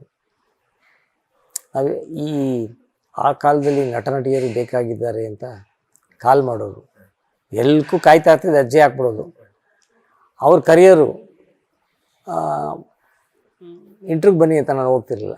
ಅಲ್ಲಿವರೆಗೂ ಹೋಗಿ ವಾಪಸ್ ಬಂದ್ಬಿಡೋವೆ, ನಮ್ಮ ಮುಖ ನೋಡಿದ್ರೆ ಯಾರು ತಗೊಳ್ತಾರೆ ಅಂತೇಳಿ. ಅಲ್ಲಿ ಹೋಗ್ತಿರ್ಲಿಲ್ಲ. ಅಲ್ಲಿ ಹೋಗ್ತಿದ್ವಿ, ಒಳಗಡೆ ಹೋಗದೆ ಬಂದ್ಬಿಡ್ತಿದ್ವಿ ನಾವು. ಒಂಥರ ನಾಚಿಕೆ, ಸಂಕುಚಿತ ಮನೋಭಾವ. ನಾವೆಲ್ಲ ಹಿಂಗಿದ್ದೀವಪ್ಪ, ನಮ್ದೇನು ಅಂಥ ಪರ್ಸ್ನಾಲಿಟಿನೂ ಇಲ್ಲ, ಆಮೇಲೆ ಫೇಸು ಅಂತ ಏನು ಫೇಸ್ ಲುಕ್ಕು ಇಲ್ಲ, ಹೆಂಗೆ ಇದು ಹೋಗೋದು ಅಂತ ಬಂದ್ಬಿಡ್ತಾಯಿದ್ವಿ. ಅದೇ ಹುಚ್ಚಿತ್ತಲ್ಲ ನನಗೆ. ಅದೇ ಹುಚ್ಚಿನಲ್ಲಿ ನನಗೆ ಒಬ್ಬರು ನಮ್ಮ ಗುರುಗಳಿದ್ರು ನಮಗೆ. ನಾನು ಪೊಲೀಸ್ ರಿಪೋರ್ಟರ್ ಆಗಿದೆ CID ಬ್ರ್ಯಾಂಚಲ್ಲಿ. ಅಲ್ಲಿ ಒಬ್ಬರು ಬಾಸ್ ಇದ್ದರು. ಅವರು ನಾನು ಒಂದಿವ್ಸ ಕರೆದ್ರು, ನೋಡಿ ನೀವು ಎಲ್ಲದರಿಂದ ಓಡ್ತೀರಿ, ಒಂದಿವ್ಸ ಸಿನಿಮಾ ನಟ ಆಗಬೇಕು ಅಂತೀರಿ, ಆಮೇಲೆ IAS ಆಗಬೇಕು ಅಂತೀರಿ, ಅವು ನಿಮ್ಮ ಕೈಗೆ ಸಿಗ್ತಾ ಇಲ್ಲ. ಫಸ್ಟು ಒಂದು ಅಚೀವ್ ಮಾಡಿ, IAS ಆಫೀಸರ್ ಆಗಿ, ಅವೆಲ್ಲ ನಿಮ್ಮ ಹಿಂದೆ ಬರ್ತವೆ ಅಂತ. ಅವಾಗ ಡಿಸೈಡ್ ಮಾಡಿದೆ, ಎಲ್ಲ ನಿಲ್ಲಿಸ್ಬಿಟ್ಟೆ. ನಾಟಕ ಮಾಡೋದು ಎಲ್ಲ ನಿಲ್ಲಿಸ್ಬಿಟ್ಟು ಬರೀ ಓದೋಕ್ಕೆ ಸ್ಟಾರ್ಟ್ ಮಾಡಿದೆ. ಆಮೇಲೆ ಇದು DYSP ಆದೆ ನಾವು. KS ಬರೀತಿದ್ದೆ ಎಕ್ಸಾಮು, DYSP ಆಯಿತು. ಆಮೇಲೆ ಪೊಲೀಸ್ ಟ್ರೈನಿಂಗ್ ಕಾಲೇಜ್ ಮೈಸೂರು, ಅಲ್ಲಿ ಟ್ರೈನಿಂಗ್ ಮಾಡ್ತಾಯಿದ್ವಿ. ಟ್ರೈನಿಂಗ್ ಮಾಡ್ತಾ ಇರಬೇಕಾದ್ರೆ ನನ್ನ ಜೊತೆ ಒಂದು 50 ಜನ ಸಬ್ ಇನ್ಸ್ಪೆಕ್ಟರ್ಸು, ನಾವೊಂದು 6 ಜನ DYSPಸು. ನಾನು ಎಲ್ರಿಗೂ ಹೇಳ್ಕೊತೇವೆ, ನಾನು ಸಿನಿಮಾ ನಟ ಆಗ್ತೀನಿ, IAS ಆಗ್ತೀನಿ ಹೇಳೋದು ಎಲ್ರಿಗೂ. ಆಮೇಲೆ ಸಬ್ ಇನ್ಸ್ಪೆಕ್ಟರ್ಸ್ ಎಲ್ಲ ನಾನು ಭಾಳ ಶಿಷ್ಯರಿದ್ದರು. ಅವರೆಲ್ಲ ಕೇಳೋರು, ಹೇಗೆ ಸರ್, ಹೇಗೆ ಮಾಡ್ತೀರಿ, ಹಾಗೆ ಹೇಗೆ ಅಂತ ಹೇಳ್ತಿದ್ದೆ ನಾನು, ಹಿಂಗೆ ಮಾಡಬೇಕು ಅಂತ ಹೇಳಿ. ಅದೇ ಸಮಯಕ್ಕೆ ನಾಗ್ತಿಳಿದು ಪ್ರಕಟ ಆಯಿತು ತರಂಗದಲ್ಲಿ. ಆಮೇಲೆ ನಮಗೆ ಒಬ್ಬ ಪರಮ ಶಿಷ್ಯ ಇದ್ದ, ಈಗ ಜಗದೀಶ್ ಅಂತ, ಈಗ SP ಆಗಿ ರಿಟೈರ್ ಆದರು. ಅವನು ಸ್ವಲ್ಪ ಸಾಹಿತಿ. ಅವ್ನು ಹೇಳಿದೆ, ಸರ್ ಈ ಸ್ಟೋರಿ ಭಾಳ ಚೆನ್ನಾಗಿದ್ವಾ, ಇದು ಸಿನಿಮಾ ಮಾಡೋರು ನೋಡಿ ಸರ್, ಈ ಥರ ಮಾಡಬೇಕು ಅಂತ. ಹೌದಾ, ನನಗೂ ಅನ್ನಿಸ್ತು, ಡಿಫ್ರೆಂಟಾಗಿದೆಯಲ್ಲ. ನಾವೇನಿದ್ರು ಹೊಸದನ್ನು ಮಾಡೋದು, ಹೊಸತನ್ನು ಮಾಡೋದೇ ನಮ್ಮ ಸ್ಪೆಷಾಲಿಟಿ.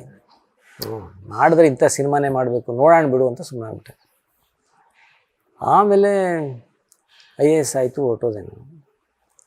ಹೋಗಿ ವಾಪಸ್ ಕರ್ನಾಟಕಕ್ಕೆ ಬಂದ್ವಲ್ಲ, ಬಂದ ಮೇಲೆ ಏನಾಯಿತು, ಕಾಮಣ್ಣ ಅಂತ ನಮ್ಮ ಪ್ರೊಫೆಸರ್ ಇದ್ದರು, BES ಕಾಲೇಜ್ ಪ್ರೊಫೆಸರ್, ನನ್ನ ಫ್ರೆಂಡ್ ಅವರು ನಾವು ಜೊತೆಲಿ ಓದ್ತಾಯಿದ್ದೀವಿ.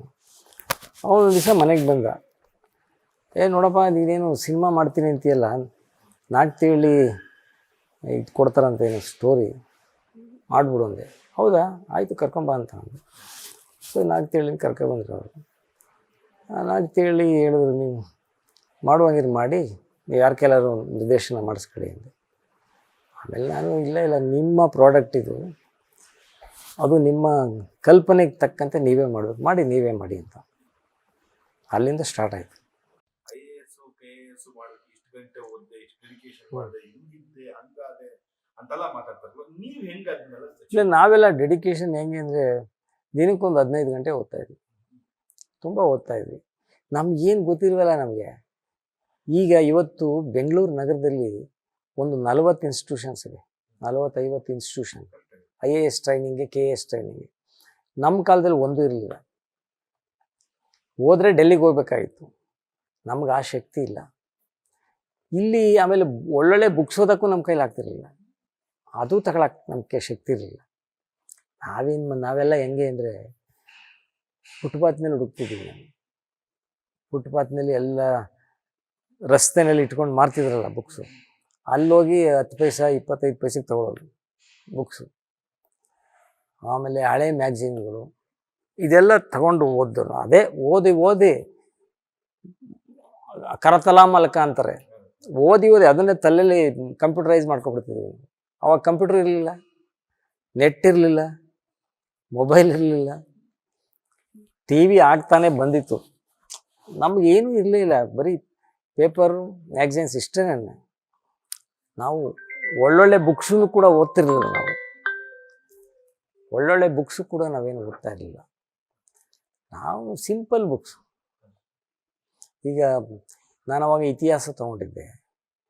ಇತಿಹಾಸ ನಮ್ಮ ಇದರಲ್ಲಿ ತಿಪ್ಟೂರಿನಲ್ಲಿ ಪಾಲಾಕ್ಷ ಅಂತ ಒಬ್ಬರು ಪ್ರೊಫೆಸರ್ ಇದ್ರು. ಅವ್ರ ಪುಸ್ತಕ ಬರೆದ ಸಿಂಪಲ್ ಬುಕ್ಸು ಅದೇ ಓದ್ತಿದ್ವಿ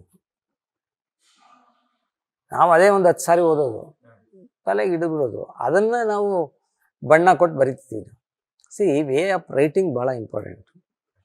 ಸುಮ್ಮನೆ ಮಕ್ಕಿ ಬರೆಯೋದಲ್ಲ. ನಿನಗೆ ಒಂದು ವಿಷಯ ಅರ್ಥ ಆದರೆ ನೀನು ಏನು ಮಾಡ್ತೀಯ, ಅದಕ್ಕೆ ಯಾಕೆ ಹೀಗೆ ಮಾಡಬಾರ್ದು ಹಾಗೆ ಮಾಡಬಾರ್ದು, ಆ ರೀತಿ ಅದಕ್ಕೆ ಬಣ್ಣ ಕೊಟ್ಟು ಬರೆದಾಗ ಅವಾಗ ಏನಾಗ್ತದೆ, ಇವ್ರಿಗೆ ಇಂಪ್ರೆಸ್ ಆಗುತ್ತೆ, ಯಾರು ವ್ಯಾಲ್ಯೂ ಮಾಡೋರಿಗೆ. ಸುಮ್ಮನೆ ಒಂದು ಒಳ್ಳೊಳ್ಳೆ ಬುಕ್ಸ್ ಓದಿ ಅದನ್ನು ಬರಿಬೇಕು ಅಂತ ಏನಿಲ್ಲ. ನೀನು ಓದಿಸಿ ವ್ಯಾಲ್ಯೂರ್ ಏನು ಮಾಡ್ತಾನೆ ಅವನು ಇವ್ಯಾಲ್ಯೂಯೇಟ್ ಮಾಡುವಾಗ, ನಿನಗೆ ವಿಷಯ ಗೊತ್ತಾ ಅದನ್ನು ಅವನು ಇವ್ಯಾಲ್ಯೂಯೇಟ್ ಮಾಡ್ತಾನೆ. ವಿಷಯ ತಿಳ್ಕೊಂಡಿದ್ಯಾ, ಬರವಣಿಗೆ ಭಾಳ ಇಂಪಾರ್ಟೆಂಟು. ಅದಕ್ಕೆ ನಾವೇನು ಮಾಡ್ತಿದ್ವಿ, ಸಿಂಪಲ್ ಬುಕ್ಸ್ನೇ ಒಂದು 10 ಸಾರಿ ಓದ್ತಿದ್ವಿ.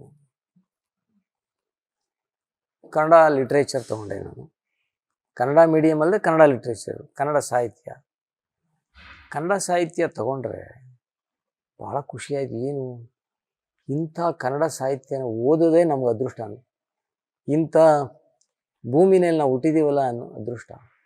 ಕನ್ನಡ ಕವಿಗಳು ಅವರ ಬರವಣಿಗೆ, ಅವರ ಸಾಹಿತ್ಯ, ನಮಗೆ ಆ ಚೆಂಪು ಕಾವ್ಯ ಅಂತ ಬರ್ತದೆ. ಎಂಥ ಸಾಹಿತ್ಯ ಅವು.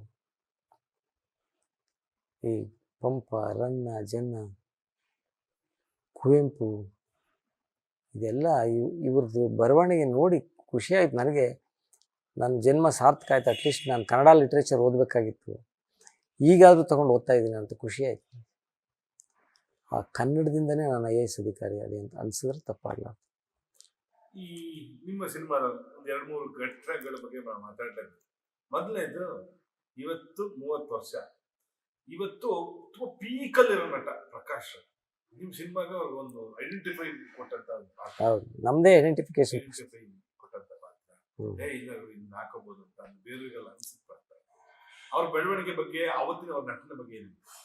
ಅವಾಗಲೇ ಒಳ್ಳೆ ನಟ ಅವನು. ಅವಾಗ ಪ್ರಕಾಶ್ ರೈ ನನಗೆ ಬರೀ ನಮ್ಮ ಜೊತೆ ನಟನೆ ಮಾಡೋದು ಅಷ್ಟೇ ಅಲ್ಲ, ನಮ್ಮ ಪ್ರೊಡಕ್ಷನ್ ತುಂಬ ಹೆಲ್ಪ್ ಮಾಡಿದ್ರು. ನನ್ನ ಜೊತೆ ಪೂರ್ತಿ ಸಪೋರ್ಟ್ ಮಾಡ್ತಾಯಿದ್ರು. ಅವಾಗ ಅವ್ರಿಗೆ ಬರೀ 10,000 ಕೊಟ್ಟಿದ್ದು ನಾವು. ಅವಾಗ ನೋಡಿ ಖುಷಿಯಾಗೋದು ಆ ಪ್ರತಿಭೆ. ಆಮೇಲೆ ಅವ್ರದ್ದು ವಾಕ್ಚಾತುರ್ಯ ಮತ್ತು ಅವ್ರ ಡೈಲಾಗ್ ಡೆಲಿವರಿ ಎಕ್ಸ್ಟ್ರಾರ್ಡಿನರಿ. ನಾವು ಅಂಥವ್ರ ಜೊತೆ ಮಾಡುತ್ತೆ ಅದೃಷ್ಟ ಅನಿಸುತ್ತೆ. ನಾವೆಲ್ಲ ಏನು ಗೊತ್ತಿಲ್ಲ, ಈ ನಟನೇನೂ ಗೊತ್ತಿಲ್ಲ, ಏನು ಗೊತ್ತಿಲ್ಲ. ಸುತ್ತಮುತ್ತ ಅಂಥವ್ರು ಇದ್ರಲ್ಲ, ಅದಕ್ಕೆ ನಾವು ಮೇಲಿದ್ವಿ ಅಷ್ಟೇ. ಈಗ ಸಿನಿಮಾ ಓಡಿದೆ, ಸಕ್ಸಸ್ ಆಗಿದೆ ಅನ್ನೋ ಕಾರಣ ಎಲ್ಲ ಹಂಸಲೇಖ ಅಂತ ಒಂದು ಮ್ಯೂಸಿಕ್. ಇಲ್ಲ, ನಮ್ಗೆ ಅವಾಗ ನಮ್ಮ ಸೋಮಣ್ಣವರು ಭಾಳ ಸ್ನೇಹಿತರು ನನಗೆ. ಅವರು ನಾನೇನಾದರೂ, ನೀವು ಸಿನಿಮಾ ಮಾಡ್ತಿದ್ರಿ, ನಾನೇನಾದರೂ ಕಾಂಟ್ರಿಬ್ಯೂಟ್ ಮಾಡಬೇಕು ಅಂದರು. ಆಯಿತು ಮಾಡಿ ಅಂತಂತ ಹೇಳಿದೆ. ಅವರೇನು ಮಾಡಿದ್ರು, ಫಸ್ಟು ಹೋಗಿ ಅವರೇ ಹಂಸಲೇಖಕ್ಕೆ ಭೇಟಿ ಮಾಡಿ 50,000 ರೂಪಾಯಿ ಅಡ್ವಾನ್ಸ್ ಅವರೇ ಕೊಟ್ಟಿದ್ದಾರೆ ಸೋಮಣ್ಣವರು. ನಾನು ಈಗಲೂ ಹೇಳ್ತೀನಿ, ನಿಮ್ಮ ಕೈಗುಣ ಭಾಳ ಚೆನ್ನಾಗಿದೆ ಅಂತೇಳಿ ಅವರೇ ಮ್ಯೂಸಿಕ್ ಮಾಡಿಸ್ಕೊಟ್ಟು ಸೋಮಣ್ಣವರು. ಆಮೇಲೆ ವಿ ಸೋಮಣ್ಣವರು. ಇಲ್ಲ, ನಮ್ಮ ಮೊದಲಿಂದ ನಾವು ಅಲ್ಲಿ ಜೊತೆಲಿ ಅಲ್ಲೇ ಇದ್ದದ್ದು, ನಾವು ಅದೇ ಏರಿಯಾದಲ್ಲಿ. ಅವ್ರು ಕಾರ್ಪೊರೇಟರ್ ಆದಾಗಿಂದ ಗೊತ್ತು ನನಗೆ. ಹಾಗೆ ಭಾಳ ಸ್ನೇಹ. ನನ್ನ ಮೇಲೆ ಅಭಿಮಾನಕ್ಕೆ ಅವರು, ನಾನು ಸಿನಿಮಾ ಏನಾದರೂ ಮಾಡಬೇಕು ಅಂದರೆ ಮ್ಯೂಸಿಕ್ ಮಾಡಿಸ್ಕೊಡಿ ಅಂದರೆ ಮ್ಯೂಸಿಕ್ ಮಾಡಿಸ್ಕೊಟ್ರು. ಅವರೇ ಅಡ್ವಾನ್ಸ್ ಕೊಟ್ಟಿತ್ತು, ಹಂಸಲೇಖ ಕೊಟ್ಟರೆ ಅವರು. ಭಾಳ ದೊಡ್ಡತನ ಇದೆ ಅವ್ರಿಗೆ. ನಮಗೆ ಅದೇ ನೆನೆಸ್ತಾ ಇರ್ತೀನಿ ನಾನು ಯಾವಾಗಲೂ. ಸೋಮಣ್ಣವರು ಅವರು ಅಡ್ವಾನ್ಸ್ ಕೊಟ್ಟರು. ಹಂಸಲೇಖ ಒಂದೇ ಸಾರಿ ಆ ಮ್ಯೂಸಿಕ್ ಮಾಡು, ಓಹೋ ಓಹೋ ಅದನ್ನು ಮಾಡಿ ತೋರಿಸೋ, ನನಗೆ ಖುಷಿ ಆಯ್ತು, ನಾನು ಮಾಡಿ ಅಂತ. ಬಂದಾಳೋ ಆಗಲಿ. ಆಮೇಲೆ ಆ ಬೆಟ್ಟದಲ್ಲಿ ಸಿದ್ಲಿಂಗಯ್ಯನವರು, ಬಂದ್ವಿ. ಅವ್ರ ಬಗ್ಗೆ ನಮ್ಗೆ ಭಾಳ ಅಭಿಮಾನ. ಅವ್ರು ಬರೆದಿರೋದು ಒಂದು ಸಾಂಗ್ ಹಾಕಬೇಕು ಅಂತೇಳಿ ಆ ಬೆಟ್ಟದಲ್ಲಿ ಅವ್ರು ಅನುಭವಿಸಿ ಬರೆದಿರೋದು. ಹೌದು. ಎಂಥ ಸಾಂಗ್ ಅದು, ಎಂಥ ಅದು ಸಾಹಿತ್ಯ. ಖುಷಿ ಆಯಿತು. ಅದು ಕೂಡ ಬಂತು. ಮತ್ತು ಈ ನನ್ನ ಜೊತೆ ಮಾಡಿದ ನಟರುಗಳೆಲ್ಲ ಒಳ್ಳೊಳ್ಳೆ ನಟರು. ನಾಲ್ಕು ಹೇಳಿದ ಒಳ್ಳೆ ಕತೆ, ಇದೆಲ್ಲ ಕೂಡ ಬಂತು. ಫಸ್ಟ್ ಶಾಟ್ ಏನೋ ನೀವು ನಂಗೆ ತಪ್ಪಾಸರಿ ಗೊತ್ತಿಲ್ಲ. ಫಸ್ಟ್ ಶಾಟ್ ಏನು ಸ್ಮಶಾನ ತಿದ್ದು ಆ ಥರದ ಸರ್ ಈ ಸಿನಿಮಾಗೆ ಸರ್? ಅದೇನದು ಕೋಇನ್ಸಿಡೆಂಟ್ ಅಥವಾ ಹಿಂಗೆ ಮಾಡ್ಬೇಕಂತ ಕತೆ? ಇಲ್ಲ, ಅದು ಕತೆನಲ್ಲೇ ಬರುತ್ತೆ. ಮೊದಲು ಅಲ್ಲೇ ತೆಗಿಯೋಣ ಚೆನ್ನಾಗಿರ್ತದೆ ಅಂತ ಸ್ಮಶಾನದಿಂದ ಸ್ಟಾರ್ಟ್ ಮಾಡಿದ್ರೆ ಒಳ್ಳೇದು. ನಾವೆಲ್ಲ ಇಲ್ಲ, ನನಗೆ ನೋಡಿ, ನಾನು ಜಿಲ್ಲಾಧಿಕಾರಿಯಾಗಿ ದಾವಣಗೆರೆಗೆ ಹೋದೆ. ಹೋಗೋದು ಮೊದಲು ನನ್ನ ಫ್ರೆಂಡೇ ಇದ್ದರು, ಮೊದಲು DC ಅನಿಲ್ ಕುಮಾರ್ ಅಂತ ಇದ್ದರು. ಅವ್ರಿಗೆ ನೋಡಪ್ಪ, ನಾನು ರಾವ್ ಕಾಲದಲ್ಲಿ ಚಾರ್ಜ್ ತಗೋಬೇಕು, ನೀನು ಕೊಡ್ತೀಯಾ ಅಂದೆ. ನೀನು ಯಾವಾಗ ಬೇಕೋ ತಗೊಳ್ಳೋ ಅಂತ ಅಂದ. ಕರೆಕ್ಟಾಗಿ ರಾವ್ ಕಾಲದಲ್ಲೇ ತಗೊಂಡೆ. I was very popular in Davanagere. ಅಲ್ಲ, ಎಲ್ಲ ಕಡೆ ಪಾಪ್ಯುಲರ್ ಆಗಿದ್ದೀನಿ ಬಿಡಿ. ಅದೇ ದಾವಣಗೆರೆಯಲ್ಲಿ 11,000 ಮನೆ ಕಟ್ಟಿಸ್ದೆ ಬಡವರಿಗೆ. ತುಂಬ ಕೆಲಸ ಮಾಡಿದ್ವಿ ದಾವಣಗೆರೆಯಲ್ಲಿ. ಹಂಗೆ ಆ ರಾವ್ ಕಾಲ ನಮಗೆ ಭಾಳ ಮ್ಯಾಚ್ ಆಗುತ್ತೆ. Yes sir. Cinema first shot ತಪ್ಪಿದ್ದು, ಈ ಶಾಟ್ ಓಕೆ ಅಂದಿದ್ದು ಅದು ಸ್ಮಶಾನದ ಶಾಟೆ ಅನಿಸುತ್ತೆ. ಅದರಲ್ಲಿ ನಾನು ಕುತ್ಕೊಂಡಿರ್ತೀನಿ. ನಮ್ಮ ಇವ್ರು ಬರ್ತಾರೆ, ಯಾರು ಈಗ ಸೂಪರ್ ಸ್ಟಾರ್ ಇದ್ದಾರಲ್ಲ ನಮ್ಮ ಪ್ರಕಾಶ್ ರೈ. ಏನೋ ಮದುವೆಗೆ ಅಲ್ಲೆಲ್ಲ ಕಾಯ್ತಾ ಇದ್ರೆ ನೀನು ಇಲ್ಲಿ ಬಂದು ಸ್ಮಶಾನದಲ್ಲಿ ಕೂತಿದ್ಯಲ್ಲೋ. ನನಗೆ ಸ್ಮಶಾನ ಇಷ್ಟ. ನನಗೆ ಮೂಡ್ ಬರೋದು ಸ್ಮಶಾನದಲ್ಲೇ. ಮೂಡ್ ಬಂದಾಗ ನಾನು ಇಲ್ಲೇ ಹಾಡು ಬರೀತೀನಿ, ಇಲ್ಲೇ ಇರ್ತೀನಿ. ಅದು ಬರವಣಿಗೆ ಬರ್ಬೇಕಾದ್ರೆ ಸ್ಮಶಾನದಲ್ಲೇ ಬೇಕು ಅಂತ ನಾನಲ್ಲ. ಅದು ಹುಡ್ಕೊಂಡು ಬರ್ತಾನೆ. ನಾನು ಸ್ಮಶಾನದಲ್ಲಿ ಕುಳಿತಿರ್ತೀನಿ, ಪ್ರಕಾಶ್ ರೈ ಹುಡ್ಕೊಂಡು ಬರ್ತಾರೆ. ಬಂದಾಗ ನಾನು ಅಲ್ಲಿ ಮದುವೆಗೆಲ್ಲ ಕಾಯ್ತಾರೆ, ಇಲ್ಲಿ ಬಂದು ನೀನು ಸ್ಮಶಾನದಲ್ಲಿ ಕೂತಿದ್ಯಲ್ಲಪ್ಪ ಅಂತ ಅಂತಾರೆ. ಹೌದಪ್ಪ, ನನಗೆ ಮೂಡ್ ಬಂದಾಗ ಹಾಡು ಬರೆಯೋದು ಇಲ್ಲೇ. ನನಗೆ ಅದು ಮೂಡ್ ಬಂದಿದೆ, ಅದಕ್ಕೆ ನಾನು ಇಲ್ಲಿ ಕೂತ್ಕೊಂಡು ಬರಿತಾ ಇದ್ದೀನಿ. ಯಾಕೆ ಕೇಳಿದೆ ಅಂದ್ರೆ, ಈಗ ಅಂದ್ರೆ ನೀವು ಏಕ್ದಮ್ ಕ್ಯಾಮ್ರಾಗೆ ಬಂದಿದ್ದ ಅಥವಾ ಕ್ಯಾಮ್ರಾಗೆ ಬಂದ ಅದಕ್ಕೂ ಮುಂಚೆ ನೀವೇನಾರ ಒಂದು ಸ್ವಲ್ಪ ಟ್ರಯಲ್ ಅಂಡ್ ಎರರ್ ಮಾಡಿದ್ರಾ ಈ ಸಿನಿಮಾಗೋಸ್ಕರ? ನನಗೆ ಇನ್ನೊಂದು ಏನು ಗೊತ್ತಾ, ಸಿನಿಮಾಗೋಸ್ಕರ ಏನು ತಯಾರಿನೂ ಇಲ್ಲ. ನ್ಯಾಚುರಲ್. ನಾನು ಎಲ್ಲೂ ತಯಾರಿ ಮಾಡ್ಕೊಳ್ಳಲ್ಲ, ಯಾವುದಕ್ಕೂ ತಯಾರು ಮಾಡ್ಕೊಂಡಿಲ್ಲ ನಾನು. ನ್ಯಾಚುರಲ್ ಹಂಗೆ. ಹಾಗೆ ನನಗೆ ಕ್ಯಾಮ್ರಾ ಎದುರಿಸ್ಬೇಕು ಫಸ್ಟ್ ಟೈಮ್ ಅವೆಲ್ಲ ಗೊತ್ತೇ ಇಲ್ಲ ನಮಗೆ. ನ್ಯಾಚುರಲ್ ಮಾಡೋದು ಏನಂತ. ನಾವು ಹಳ್ಳಿಯಿಂದ ಬಂದರಲ್ವೇನ್ರಿ, ಯಾರಿಗೇನು ಭಯ ಏನಿಲ್ಲ. ಯಾರು ಮೊಂಡ ಧೈರ್ಯ ನಮಗೆ. ಮೊಂಡ ಧೈರ್ಯ ಅಂದರೆ ಎಲ್ಲನೂ ಏನೇನೋ ಮಾಡೋದು, ಹೊಸದೇನು ಹೇಳ್ತಾರೆ ಅದು ಮಾಡೋದು. ಸರ್, ನಿಮ್ಮ ಕೆರಿಯರ್ ಈಗ 30 ವರ್ಷ ಆಗಿದ್ದಕ್ಕೆ ನಾನು ಕೇಳ್ತಾ ಇರೋದು, ನೀವು ಮಾಡಿದ 13 ಸಿನಿಮಾ ಅಂತ ಅನ್ಕೊಂತೀನಿ ನಾನು. 12 ಸಿನಿಮಾ. 12 ಸಿನಿಮಾದಲ್ಲಿ ನೀವು ಕಂಡಂತ ಬೆಸ್ಟ್ ಡೈರೆಕ್ಟರ್ಸ್ ಪಟ್ಟಿ ಮಾಡಿ ಹೇಳೋದಾದ್ರೆ? ಅಲ್ಲ, ನನಗೆ ಡೈರೆಕ್ಟರ್ಸ್ ಎಲ್ಲ ಇದ್ದಾರೆ. North East is also very good director. ಯಾಕೆಂದರೆ ಒಳ್ಳೆ ಸಾಹಿತ್ಯ. ಯಾವಾಗ ಬಿಗಿನಿಂಗ್ ಅಲ್ವಾ, ಇರೋದೆಲ್ಲ ನಮಗೆ ಹಾಕಿದ್ರು ಅಲ್ವಾ. ಆಮೇಲೆ ತುಂಬ ನಾನು ಭಾಳ ಡಿಸಿಪ್ಲಿನ್ಡ್. ಶಿಸ್ತು ಅಂದರೆ ನಾನು ಈಗಲೂ ಕೂಡ ಪಾಲಿಸ್ತೀನಿ. ಈಗ ನಾನು ಕೆಲಸದಲ್ಲಿಲ್ಲ, ಬೆಳಿಗ್ಗೆ 6 ಗಂಟೆಗೆ ಇರ್ತೀನಿ. ಎದ್ದು ನಾನು ಯೋಗ ಮಾಡಿ ಸ್ನಾನ ಮಾಡಿ ಆಮೇಲೆ ಬಂದು ನಾನು ಪೇಪರ್ ಓದ್ತೀನಿ. ಸ್ನಾನ ಮಾಡದೆ ಇವೆಲ್ಲ ಬೇರೆಯವ್ರ ಥರ ಟೀ ಕುಡ್ಕೊಂಡು ಸಿಗರೇಟ್ ಸೇದ್ಕೊಂಡು ಅವೆಲ್ಲ ಸೀನೇ ಇಲ್ಲ. ನಾನು ಸ್ನಾನ ಮಾಡದೆ ನಾನು ಬರೋದಿಲ್ಲ. ಅಂದರೆ ಶಿಸ್ತು. 6 ಗಂಟೆಗೆ ಹೇಳ್ತೀನಿ. ನಾನು ಸರ್ವಿಸ್ನಲ್ಲಿದ್ದಾಗ 6 ಗಂಟೆಗೆ ಹೇಳ್ತೀನಿ, ಈಗಲೂ 6 ಗಂಟೆಗೆ ಹೇಳ್ತೀನಿ. 30 ವರ್ಷದಿಂದ ಯೋಗ ಮಾಡ್ತೀನಿ. ನಾನು ಯೋಗ ಮಾಡೇ ಮಾಡ್ತೀನಿ, ಒಂದು ದಿವಸ ಮಿಸ್ ಮಾಡಲ್ಲ. ಅಲ್ಲ, ಮೊದಲಿಂದ ಅಭ್ಯಾಸ. ಯೋಗ ಕಲ್ತ್ಕೊಂಡು ಏನಾದ್ರು ಫಿಸಿಕಲ್ ಆ್ಯಕ್ಟಿವಿಟಿ ಇರಬೇಕಲ್ಲ, ಹಾಗಾಗಿ ಮಾಡೋದು. ಹಾಗೆ ನಾನು ನೋಡಿದ್ದು ನಿರ್ದೇಶಕರಲ್ಲಿ ಎಸ್ ನಾರಾಯಣ್ ತುಂಬ ನನಗಿಷ್ಟ. ಯಾಕೆ ಅಂತಂದರೆ ಅವರು ನಮಗಿಂತ ಮೊದಲು ಎದ್ದು 5 ಗಂಟೆಗೆ ಸೆಟ್ ಮೇಲೆ ಕುತ್ಕೋತಿದ್ರು. ಶೂಟಿಂಗ್ ಸ್ಪಾಟಲ್ಲಿ ಕುತ್ಕೊಂಡು ಬರೋರಿಗೆಲ್ಲ ನಮಸ್ಕಾರ ಹೇಳ್ತಿದ್ರು. ಭಾಳ ಕುಂಕುಮ ಎಲ್ಲ ಇಟ್ಕೊಂಡು ಖುಷಿಯಾಗಿ ಹೋಯ್ತು. ಸಿನಿಮಾ ಮಾಡೋದು ಸ್ಟೈಲ್ ಅದು ಬೇರೆ ಬೇರೆ. ಆದರೆ ಏನು ಇಷ್ಟ ಆಯಿತು ಅಂದ್ರೆ ಅವ್ರ ಟೈಮ್ ಅದಾದಮೇಲೆ ಫಸ್ಟ್ ಶಾಟ್ ತೆಗೆದು ಅವರು ಟಿಫನ್ ಯಾರಿಗೂ ಕೊಡ್ತಿರ್ಲಿಲ್ಲ. ಫಸ್ಟ್ ಶಾಟ್ ತೆಗೆದೇ ನೆಕ್ಸ್ಟ್ ಟಿಫನ್. ಆಮೇಲೆ ನಾವು ಇಲ್ಲಿ ಈ ಶಾಟ್ ಮಾಡ್ತಾ ಇರ್ತೀವಿ. ಈ ಶಾಟ್ ಆಗ್ತಾ ಇದ್ದಾಗಲೇ ಕ್ಯಾಮ್ರಾಮನ್ಗೆ ಹೇಳಿರೋರು ಅವರು, ನೀವು ಆ ಶಾಟ್ ಇಡಿ ಅಂತ ಮೊದಲೇ ಹೇಳ್ಬಿಟ್ಟು, ಟ್ರಾಲಿ ಇಡಿ ಏನು ಹೇಳ್ಬಿಟ್ಟಿರೋರು. ಈ ಶಾಟ್ ಮುಗಿಸ್ಕೊಂಡು ನೇರವಾಗಿ ಅಲ್ಲಿ ಹೋಗ್ತಾ ಇದ್ವಿ. 1 ನಿಮಿಷ ಟೈಮ್ ವೇಸ್ಟ್ ಮಾಡ್ತಿರಲಿಲ್ಲ. ಪ್ರೊಡ್ಯೂಸರ್ಗೆ ಏನಂದರೆ ಒಂದು ಸಾರಿ ಮೀಟ್ರ್ ಆನ್ ಆದರೆ ತಿರುಗ್ತಾ ಇರ್ತದೆ. ಅಂಥದ್ರಲ್ಲಿ ಪ್ರೊಡ್ಯೂಸರ್ನ ಉಳಿಸ್ಬೇಕಾಗಿರೋರು ಡೈರೆಕ್ಟ್ರು ಅಲ್ವಾ. ಆ ಕೆಲಸ ಅವ್ರು ಮಾಡ್ತಾಯಿದ್ರು. ಟೈಮ್ ಅಂತೂ ವೇಸ್ಟ್ ಮಾಡ್ತಾ ಇರಲಿಲ್ಲ. ಆಮೇಲೆ ಚೆನ್ನಾಗಿ ಒಳ್ಳೆ ಶಾರ್ಟ್ಸ್ ಎಲ್ಲ ತುಂಬ ಶಾರ್ಟ್ಸ್ ತೆಗಿತಿದ್ರು. ಅದು ನನಗೆ ತುಂಬ ಇಷ್ಟ ಆಯಿತು. ಕೆಲವರು ಬೇರೆ ಡೈರೆಕ್ಟರ್ಗಳು ನೋಡಿದ್ದೀನಿ, 11 ಗಂಟೆ ಆದರೂ ಶಾರ್ಟ್ ಸ್ಟಾರ್ಟ್ ಆಗ್ತಾ ಇರಲಿಲ್ಲ. ಇಲ್ಲಿ ಬೆಂಗಳೂರಿನಲ್ಲಿ 9 ಗಂಟೆಗೆ ಸ್ಟಾರ್ಟ್ ಆಗಬೇಕು. 11 ಗಂಟೆ ಆದರೂ ಫಸ್ಟ್ ಶಾರ್ಟ್ ತೆಗಿತಿರ್ಲಿಲ್ಲ. ನನಗೆ ಭಾಳ ಹಿಂಸೆ ಆಗೋದು. ನಾನು 1 ನಿಮಿಷನೂ ನಾನು ಟೈಮ್ ವೇಸ್ಟ್ ಮಾಡೋಕ್ಕೆ ಇಷ್ಟ.